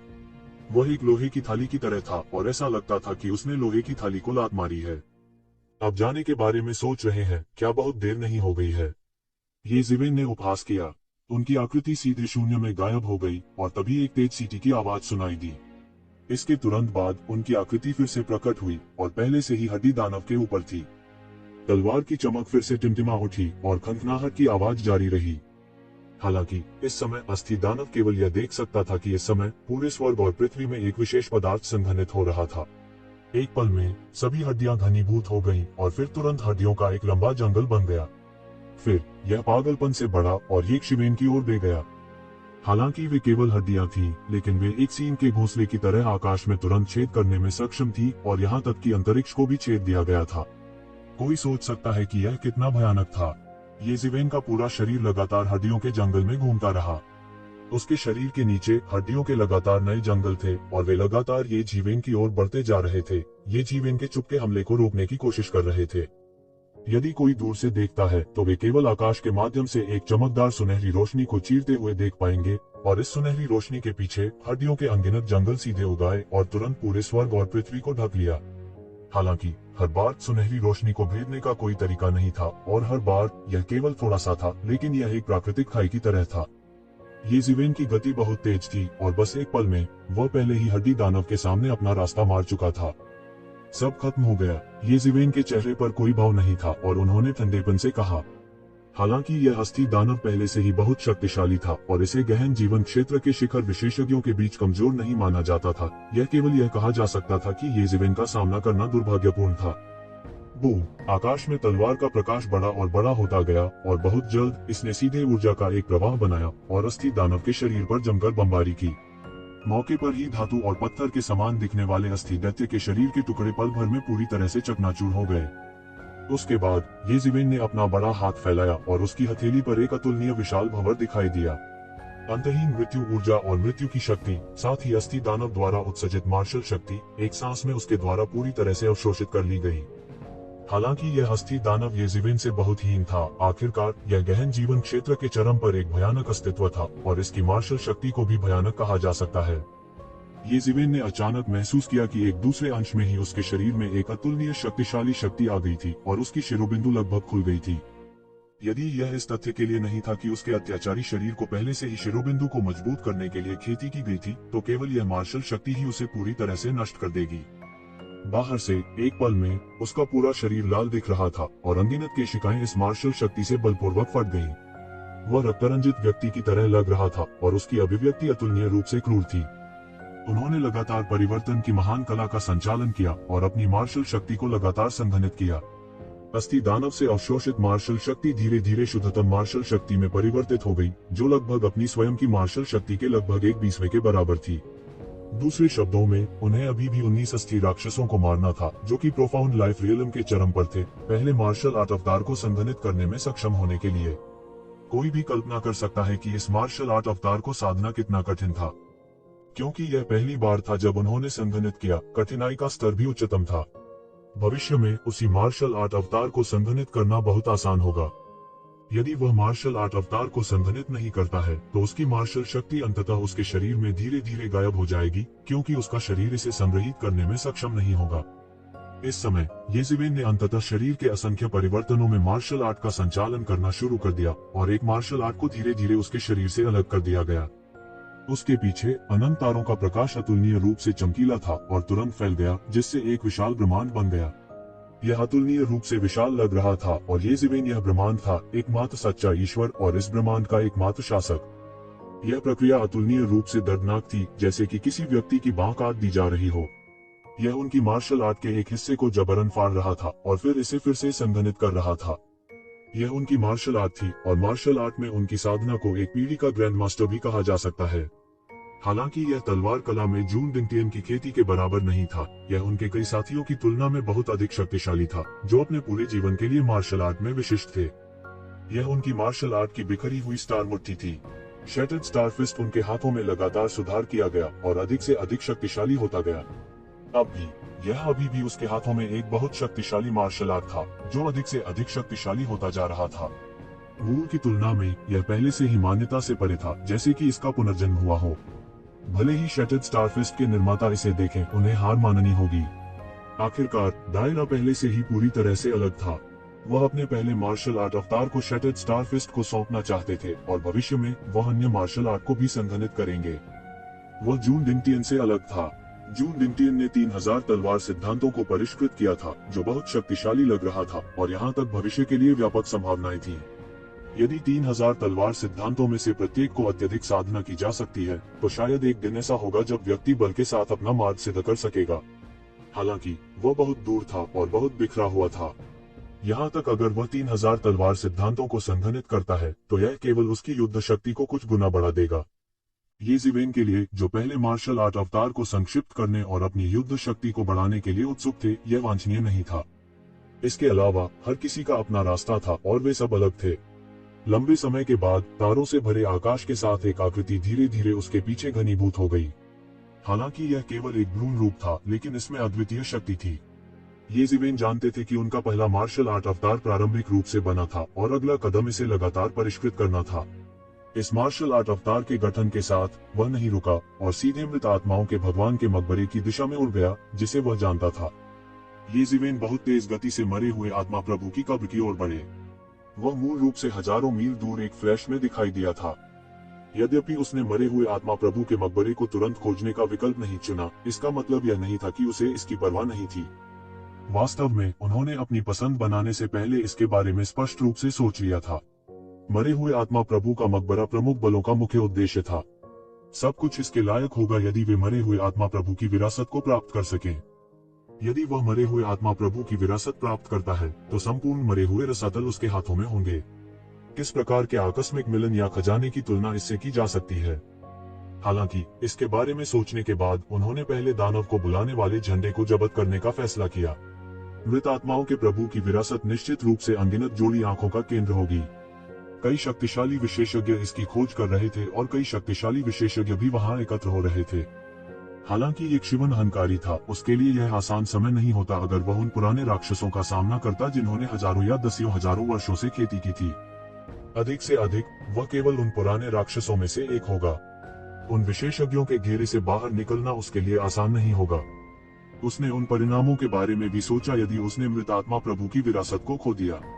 इसलिए उसने बहुत देर तक सोचने के बाद सबसे पहले दानव आह्वान ध्वज को छीनने का फैसला किया। अब जब उसने डेविल बीकनिंग बैनर छीन लिया था तो उसकी ताकत बहुत बढ़ गई थी और वह शिखर पर पहुंचने वाला था। इसके अलावा वह अपने पहले मार्शल आर्ट्स अवतार को संक्षिप्त करने वाले थे। यदि वह भड़क उठता तो उसकी युद्ध क्षमता दोगुनी हो जाती। उस समय उसके युद्ध कौशल में जबरदस्त परिवर्तन होंगे। येज़िवेन को भरोसा था कि वह उन पुराने राक्षसों के साथ प्रतिस्पर्धा कर सकता है जिन्होंने कई वर्षों तक खेती की थी और उनमें से अपना रास्ता मार लिया था। अपने पहले मार्शल आर्ट अवतार को संघनित करने के बाद यह येज़िवेन का सच्चा आत्मविश्वास और नींव थी। इस मार्शल आर्ट अवतार के साथ येज़िवेन स्वतंत्र रूप से आगे और पीछे हट सकती थी। यहाँ तक अगर उसका सामना जून डिंगटिन से होता तो भी वह उससे मुकाबला करने का साहस करता। इस समय वह चिंतित हुए बिना नहीं रह सका। आखिरकार वह नहीं जानता था कि मृत आत्माओं के प्रभु की विरासत किसी की होगी या नहीं। वह उन प्रमुख शक्तियों की तरह नहीं था जो अपनी सेना को दो समूहों में विभाजित कर सकते थे और उन सभी को ले सकते थे। उनके लिए उनके पास यही एकमात्र विकल्प था। वह केवल आसान भाग से ही शुरुआत कर सकता था। अब उसे जितनी जल्दी हो सके भागना था। हालांकि ऐसा लग रहा था कि मृत आत्मा प्रभु की विरासत अभी शुरू होनी बाकी थी। अन्यथा चू यून, जान मिंग और अन्य येज़िवेन के साथ इतनी आसानी से प्रतिस्पर्धा नहीं कर पाएंगे। ये वे लोग थे जिन्हें मरे हुए आत्मा प्रभु की विरासत को विरासत में देने के लिए बड़ी ताकतों द्वारा चुना गया था। निस्संदेह शर्त यह थी कि वे मरे हुए आत्मा प्रभु की विरासत को प्राप्त कर सकते थे। इसलिए अगर वह अभी भाग गया तो उसे अभी भी इसे बनाने में सक्षम होना चाहिए। लेकिन फिर भी वह इस बात की गारंटी नहीं दे सकता था कि वह कुछ भी चूक जाएगा, इसलिए उसे गति बढ़ानी पड़ी। मरे हुओं के स्वामी की विरासत मरे रसातल के सबसे गहरे हिस्से में स्थित थी। मृत आत्माओं के रसातल के सबसे गहरे हिस्से में एक अतुलनीय रूप से विशाल मैदान था जो मृत आत्माओं के रसातल में फैला हुआ था। वास्तव में यदि मृत आत्माओं का रसातल एक अतुलनीय रूप से विशाल रसातल था तो यह मैदान वास्तव में मृत आत्माओं के रसातल का तल था जो सबसे गहरा हिस्सा भी था। वहाँ कई शक्तिशाली खूंखार जानवर रहते थे और यहाँ तक कुछ गहन मौत के दायरे के क्रूर जानवर भी थे। इन क्रूर जानवरों ने आमतौर पर मृत आत्माओं के रसातल के पूरे मैदान को विभाजित कर दिया। यदि यह अंधे टाइप के लिए नहीं था जिसने उनमें से अधिकांश को बाहर कर दिया तो वे ऐसी खतरनाक जगह पर जाने की हिम्मत भी नहीं करेंगे। फिर भी शेष क्रूर जानवर आक्रमणकारियों को टुकड़े टुकड़े करने के लिए पर्याप्त थे। यह अभी भी बेहद खतरनाक था। हालांकि सभी के पास और कोई विकल्प नहीं था, क्योंकि उनके पास और कोई विकल्प नहीं था। यह उनकी सफलता का एकमात्र मौका हो सकता है। गहन मृत्यु क्षेत्र क्रूर जानवरों के अलावा इस अतुलनीय रूप से विशाल मैदान पर कई स्वर्गीय प्राणी और यहाँ तक गहन जीवन क्षेत्र क्रूर जानवर भी रहते थे। उन्होंने 3 से 5 के समूह बनाए और दहाड़ने लगे। दूसरों के लिए यह एक बहुत बड़ा खतरा हो सकता है। हालांकि येज़िवेन के लिए यह सबसे अच्छा अवसर था। भले ही उस पर हमला करने वाला कोई शिखर गहन जीवन क्षेत्र क्रूर जानवर न हो, फिर भी जिस शक्ति को एक क्रूर जानवर परिवर्तित कर सकते थे वह शिखर गहन जीवन क्षेत्र सफेद हड्डी दानव की शक्ति से बहुत कम थी। हालांकि यह अभी भी उसके लिए कुछ नहीं से बेहतर था। जब क्रूर जानवरों की संख्या एक निश्चित सीमा तक जमा हो जाती है तो इससे गुणात्मक परिवर्तन भी होगा। येज़िवेन के लिए जो वर्तमान में अपने पहले मार्शल आर्ट अवतार को संघनित करने की प्रक्रिया में था, यहाँ तक सबसे महत्वहीन शक्ति भी कुछ ऐसी नहीं थी जिसे वह छोड़ सकता था। ठीक उसी तरह उसने मृत आत्माओं के रसातल की ओर अपना रास्ता काट दिया। उसकी गति बेहद तेज थी क्योंकि वह लगातार आगे पीछे घूमता रहता था। अचानक जब वह मृत आत्माओं के मैदान की परिधि पर पहुंचने वाला था तो उसने देखा कि मौत के अंतहीन काले बादल दूर की हर चीज को ढक रहे हैं। यह ऐसा था जैसे आकाश और जमीन पर सब कुछ पूरी तरह से ढका हुआ हो। वे काले बादल नहीं हैं। येज़िवेन ने तुरंत अपनी स्वर्ग की आंख खोली। तभी उन्हें पता चला कि वे मौत के काले बादल बिल्कुल नहीं थे। वे स्पष्ट रूप से अनगिनत क्रूर जानवरों द्वारा गठित मौत की सेना थे। इस समय ये खूंखार जानवर एक साथ इकट्ठे हो गए थे और नहीं गए। यह ऐसा था जैसे वे किसी चीज को घेर रहे हों। ये ज़िवेन ने अपनी स्वर्ग की आंख खोली और अंदर देखा, केवल यह देखने के लिए कि वे लोगों के एक समूह को घेर रहे थे। ये ज़िवेन ने एक नजर डाली और देखा कि ये क्रूर जानवर एक व्यक्ति को घेर रहे थे। यह किनली के अलावा और कौन हो सकता है? किनली और अन्य जो उससे पहले चले गए थे अब वास्तव में घिरे हुए थे। भले ही इन अनगिनत क्रूर जानवरों की व्यक्तिगत ताकत बहुत अधिक नहीं थी, फिर भी वे किनली और अन्य लोगों को फंसाने में सक्षम थे, उन्हें पूरी तरह से अपने भीतर फंसा लिया। उनका कोई अंत नहीं था, उनका कोई अंत नहीं था। इसके अलावा उनमें गहन जीवन क्षेत्र के विशेषज्ञों की कोई कमी नहीं थी। इस तरह के मिश्रित समूह का सामना करते हुए यहाँ तक प्रोफाउंड डेथ रियलम के विशेषज्ञ भी महसूस करेंगे कि उनके दिल सुन्न हो गए हैं। यह मृतकों की अंतहीन सेना का सबसे भयावह पहलू था। उनका कोई अंत नहीं था। किनली की साधना के बाद भी वह अभी भी अंदर फंसा हुआ था। इसके अलावा ऐसा लगता है कि जून डिंगटियन के साथ लड़ाई से किनली को बहुत कुछ हासिल हुआ था। उसने वास्तव में एक ही बार में गहन जीवन क्षेत्र के शिखर पर सीधे कदम रख दिया था। इसके अलावा उनकी खेती बेहद स्थिर थी। ऐसा नहीं लगता था कि उसने गहन जीवन क्षेत्र के शिखर पर अभी अभी कदम रखा है। इससे येक्षिवेन कुछ भावुक हो गई। ये प्रतिभाएं वास्तव में असाधारण चरित्र थीं। कोई आश्चर्य नहीं कि राजकुमारी तियानकिंग ने कहा था कि इन प्रतिभाओं की गणना सामान्य ज्ञान से नहीं की जा सकती। शायद उन्हें अचानक कोई प्रेरणा मिले और वे एक ही बार में शीर्ष पर पहुंच जाएं। ये ज़िवेन, उनकी प्रतिभा और उनके संप्रदायों की अंतहीन संपत्ति के साथ जिस गति से वे उठे वह स्वाभाविक रूप से अतुलनीय रूप से तेज था। इसके अलावा मार्शल संप्रदाय के पास एक सार्वभौम क्षेत्र विशेषज्ञ की अमर विरासत थी। सार्वभौम क्षेत्र का विशेषज्ञ किस प्रकार का व्यक्ति था? ये ज़िवेन ने येमो से जो विरासत प्राप्त की थी उसने ही उसे उस जगह तक चलने की अनुमति दी थी जहां वह आज था। इसके अलावा इस सार्वभौम क्षेत्र विशेषज्ञ ने अपने पीछे एक पूर्ण विरासत छोड़ी थी। स्वाभाविक रूप से पहले की तरह उसी सांस में उनका उल्लेख नहीं किया जा सकता था। इसके अलावा ये ज़िवेन ने इस अवधि के दौरान मार्शल संप्रदाय के बारे में कई अफवाहें भी सुनी थी। यह उन अन्य सम्राटों से अलग था जिनके ध्यान में गिरने या निधन होने की पुष्टि की गई थी। ऐसा कहा जाता था कि मार्शल संप्रदाय के संस्थापक दूर अंतरिक्ष समय में चले गए थे। कई सालों से उसकी कोई खबर नहीं थी। हालांकि उसके पास अभी भी एक दुर्जय निवारक बल था जब तक कि उसे अपनी मृत्यु की निश्चित खबर नहीं मिली। इसके अलावा कई लोगों की नजर में सम्राट के आधुनिक युग में सबसे उत्कृष्ट व्यक्ति थे। वह एकमात्र महान अस्तित्व भी था जिसने अपने दाव को सिद्ध किया था और आधुनिक युग में सम्राट बन गया था। ऐसा व्यक्ति इतनी आसानी से कैसे मर सकता है? इसलिए मार्शल संप्रदाय अभी भी सबसे भयानक अमर विरासत थी। जुबान की दुनिया में उन्हें अभी अपना जाल फैलाना बाकी था। हालांकि असंख्य स्वर्गों में मार्शल संप्रदाय अभी भी बहुत प्रसिद्ध था। ये ज़िवेन की निगाहें उस पर जा टिकी। कहा जा सकता है कि ये मृत आत्माएं एक अच्छी तरह से नियंत्रित तरीके से आगे बढ़ी और पीछे हट गईं। यह ऐसा था जैसे वे एक गठन में मार्च कर रहे हों। हालांकि ये मृत आत्माएं कमजोर नहीं थीं, फिर भी उनमें से अधिकांश के पास कोई आध्यात्मिक ज्ञान नहीं था। उनके लिए इतना सुव्यवस्थित होना असंभव था। यह बहुत स्पष्ट था कि पीछे से उन्हें आदेश देने वाला एक शक्तिशाली अस्तित्व था। उसकी निगाह पूरे इलाके पर पड़ी। दरअसल जैसा उन्होंने उम्मीद की थी वैसा ही हुआ। इन मृत आत्माओं और क्रूर प्राणियों की गहराई में हवा में ऊपर गहन जीवन स्तर के शिखर पर कुछ मृत आत्माएं थीं। वे इन मृत आत्माओं और क्रूर प्राणियों को मार्शल संगठन के समूह की ओर हमलों की लहर के बाद लहर शुरू करने की आज्ञा दे रहे थे। गहन जीवन क्षेत्र के शिखर पर इन मृत आत्माओं ने चारों दिशाओं में मजबूती से कब्जा कर लिया है। वे शांतिपूर्वक उन्हें आज्ञा दे रहे थे। वे मनुष्यों के बीच महान सेनापतियों की तरह थे। उनकी खेती अत्याचारी थी और वे जानते थे कि सैनिकों का उपयोग कैसे किया जाता है। हर बार मार्शल संप्रदाय का समूह बाहर भागना चाहता था, उन्हें इन मृत आत्माओं द्वारा रोक दिया जाता था। यहाँ तक अगर किनली ने व्यक्तिगत रूप से एक आश्चर्यजनक हमले का आयोजन किया तब भी वह इन मृत आत्माओं से पीछे हट जाएगा। ये ज़िवेन तुरंत समझ गए कि क्यों किनली वास्तव में उनकी साधना के बावजूद उनके लिए मेल नहीं खाते थे। गहन जीवन क्षेत्र के शिखर पर ये मृत आत्माएं किनलाई से नीच नहीं थीं। अगर वह अकेले घेरे से बाहर निकलना चाहता था तो वह कर सकता था। हालांकि उसके पीछे मार्शल संप्रदाय के लोग निश्चित रूप से यहाँ सत्यानाश कर देंगे। यंग मास्टर, आप खुद ही बाहर निकल सकते हैं। हमारी चिंता मत कीजिए। यह देखते हुए कि घेरा छोटा और छोटा होता जा रहा था, वे भी और करीब आ रहे थे। वे पूरी तरह से नष्ट होने वाले थे। इन लोगों के पास दांत पीसने और निर्मम होने के अलावा कोई चारा नहीं था। इस बार जिन लोगों ने किनली का अनुसरण किया था वे मार्शल संप्रदाय में अपने गुट के विशेषज्ञ थे। कुछ बाहरी संप्रदाय के बुजुर्ग भी थे जिन्होंने किनली के प्रति पहले से ही अपनी निष्ठा का संकल्प लिया था। ऐसा कहा जा सकता है कि वे किनली के गुट की रीढ़ थे। यदि वे यहाँ पूरी तरह से समाप्त हो गए तो यह निस्संदेह किनली का समर्थन करने वाले गुट के लिए एक आपदा होगी। यह बिल्कुल असंभव है। हमारे किन कबीले ने कभी भी अपने साथियों को नहीं छोड़ा और पहले भाग गए। आप निश्चित रूप से मेरे साथ शुरू नहीं कर सकते। किनली ने दहाड़ा और अपने दांत पीस लिए। अधिक से अधिक मैं इसका उपयोग करूंगा। मैं निश्चित रूप से आप सभी को यहाँ से बाहर लाऊंगा। वह पहले ही अपनी पूरी ताकत लगा चुका था। उसने लगातार मुट्ठी की परछाइयों को उड़ाया जो आकाश को भर देती थी, एक प्राचीन दुनिया को चित्रित करती थी जो कच्चा मांस खाती थी और खून पीती थी। उसने उन मृत आत्माओं को कुचल दिया जो उसकी ओर झपट रही थीं। हालांकि इनमें से बहुत सारी मृत आत्माएं थीं।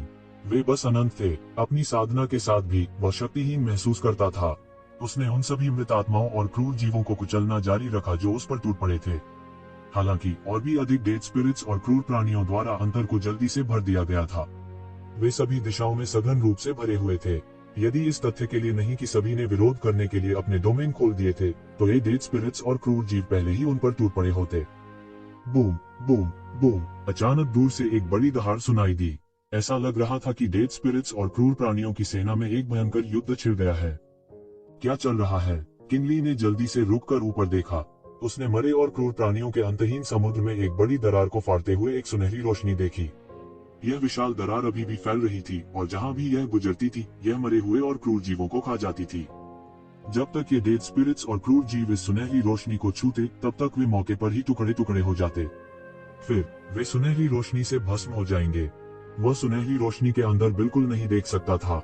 वह केवल एक मानव आकृति को स्पष्ट रूप से देख सकता था।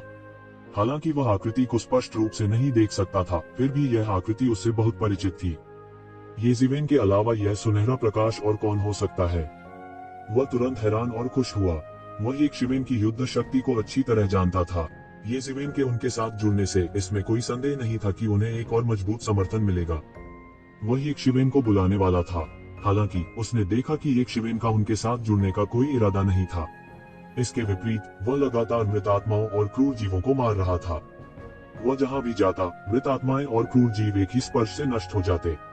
वे येशिवेन के लिए बिल्कुल भी मैच नहीं थे। वह जहां भी गया, वह एक विशाल बम की तरह था। उसने सीधे इन डेड स्पिरिट्स और क्रूर प्राणियों को उल्टा कर दिया।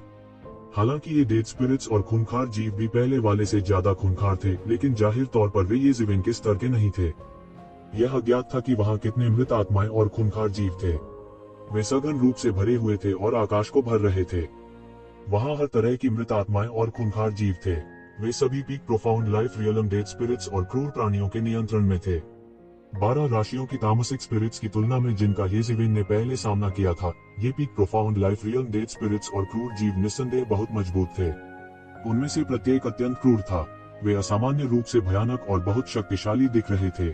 चूंकि इन मृत आत्माओं और क्रूर जीवों को येजिवेन द्वारा लगातार मार दिया गया था, येजिवेन का पहला मार्शल अवतार भी अपने मूल स्वरूप को संघनित करने के बाद स्पष्ट होने लगा।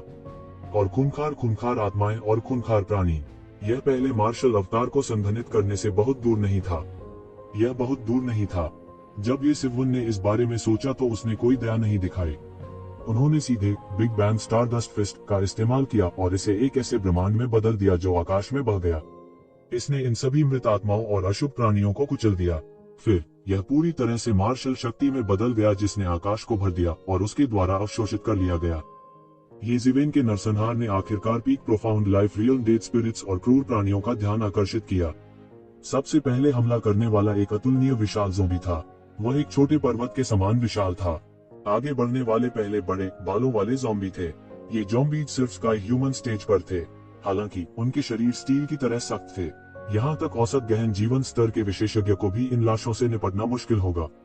100 इन लाशों ने कई प्राचीन काल के कपड़े पहने हुए थे। यह अज्ञात था कि कितने समय पहले वे लाश में तब्दील हो गए थे। अब वे अतुलनीय रूप से विशाल ज़ोंबी राजा के अधीनस्थ बन गए थे। ये ज़ॉम्बी झपट पड़े और येशिवेन को मारना चाहते थे। येजिवेन ने अपनी हथेली पर थप्पड़ मारा और लाश के एक समूह को मौके पर ही मार डाला। हालांकि इन लाशों ने कई वर्षों तक खेती की थी और जब वे जीवित थे तो शक्तिशाली विशेषज्ञ थे। यह इस बात पर भी निर्भर करता था कि उनकी तुलना किससे की जाती है। येशिवेन की तुलना में वे बिल्कुल भी मैच नहीं थे। मूल रूप से उनमें से एक समूह को येजिवेन ने एक पल में मार डाला था। अचानक आकाश में एक काला पंजा सीधे येशिवेन की ओर गिरा। यह तुरंत विशाल आकाश में फैल गया जैसे कि येशिवेन को जिंदा पकड़ना चाहता हो। ये शिवेन को यह जानने के लिए देखने की जरूरत नहीं थी कि यह उस पर हमला करने वाला अतुलनीय रूप से विशाल ज़ोंबी होना चाहिए। इतने लंबे समय तक उसे नरसंहार करने देने के बाद यहाँ तक पत्थर दिल मृत आत्माएं और क्रूर आत्माएं भी इसे सहन नहीं कर सकी। हालांकि ये शिवेन के लिए यह सही समय पर आया था। वह अपने पहले मार्शल आर्ट अवतार को संक्षिप्त करना चाहते थे और उनके पास इस तरह के शीर्ष अस्तित्व का अभाव था। चलो भी, ये फुटियन चिल्लाए और अपनी 5 उंगलियों को मुट्ठी में जकड़ लिया। एक पल में अनंत सुनहरी रोशनी फूट पड़ी। उसने शून्य की ओर मुक्का मारा और मुट्ठी एक पल में फैल जाएगी, जिससे परिवेश एक नए ब्रह्मांड में बदल जाएगा। यह एक डोमेन की तरह था, लेकिन एक विशाल नई दुनिया की तरह भी था, और इस दुनिया में वही एकमात्र सच्चा भगवान था। बजना, एक अतुलनीय जोरदार टक्कर की आवाज सुनाई दी। तेज पंजे पर दरारें दिखाई दी। ऐसा लगा जैसे किसी मिट्टी के बर्तन में दरारें आ गई हों। मूल रूप से ज़ोंबी का भौतिक शरीर भी दुनिया में सबसे शक्तिशाली में से एक था। यह समान स्तर के राक्षसी जानवरों से भी आगे निकल गया। यह न तो स्वर्ग के वश में था, न ही यह पृथ्वी के वश में था। समान स्तर के राक्षसी जानवर किन फैंग से अलग संसार थे। उनकी तुलना करना बिल्कुल असंभव था। वास्तव में यहाँ तक शीर्ष श्रेणी के ज़ॉम्बी भी थे जो ड्रैगन को मार सकते थे। पौराणिक गॉडली हो के बारे में किंवदंतियां भी थी, जो कि ज़ॉम्बीज का एक प्रकार था या ज़ॉम्बीज के विकास का अंतिम रूप था। गॉडली हो का जन्म ड्रैगन के मांस को खाने के लिए हुआ था, जो वास्तव में भयानक था। हालांकि उसने कभी नहीं सोचा था कि एक शिवेन का भौतिक शरीर वास्तव में इतना अत्याचारी होगा। अजगर को मौके पर ही मारना उसके लिए कोई समस्या नहीं होगी। भले ही वे दोनों जीवन के गहन चरण के चरम पर थे, ये शिवेन की ताकत उससे कहीं अधिक अत्याचारी थी। गर्जन, एक अतुलनीय रूप से जोर से दहाड़ सुनाई दी और इस पहाड़ी जैसी लाश को अचानक दर्द हुआ। फिर यह तुरंत ही क्रूर हो गया और एक घायल जानवर की तरह हवा में चीरते हुए ये शिवेन की ओर झपटा। इसकी आंखें लाल हो गई थीं। लाशों का पहाड़ और खून का समुद्र। वह ज़ॉम्बी गर्जना कर रहा था और अचानक खून का एक अंतहीन समुद्र धीरे धीरे ये शिवेन के पैरों के नीचे से उठ खड़ा हुआ। रक्त के इस अंतहीन समुद्र में अनगिनत लाशें डोल रही थीं। खून का यह समुद्र वास्तव में ये शिवेन के शरीर को जेन क्यूई की रक्षा कर रहा था और धीरे धीरे उसे डुबो रहा था। यह उनका पंजा इरादा था। एक पल में ज़ोंबी का भूतिया पंजा सीधे नीचे गिर गया। यहाँ तक शून्य भी बिखर गया था, पूरी तरह से लाशों के पहाड़ों और खून के समुद्र की दुनिया में बदल गया था। ये शिवेन तुरंत समझ गए कि यह ज़ोंबी जब जीवित था तो कोई साधारण व्यक्ति नहीं हो सकता था। वास्तव में यह एक क्षेत्र का एक बिजली घर हो सकता है, नहीं तो यह इतना भयानक न होता। हालांकि ज़ॉम्बीज के पास ऐसी ताकत थी जो समान स्तर और दायरे के मार्शल कलाकारों से कहीं अधिक थी, लेकिन सभी ज़ॉम्बीज इस स्तर तक खेती नहीं कर सकते थे। आमतौर पर जो व्यक्ति अपने पिछले जीवन में जितना मजबूत था, उसके लिए धरती को हिला देने वाले स्तर तक साधना करना उतना ही आसान होगा। यह अंधेरे के भगवान के भौतिक शरीर के भीतर आध्यात्मिक बुद्धि की तरह था।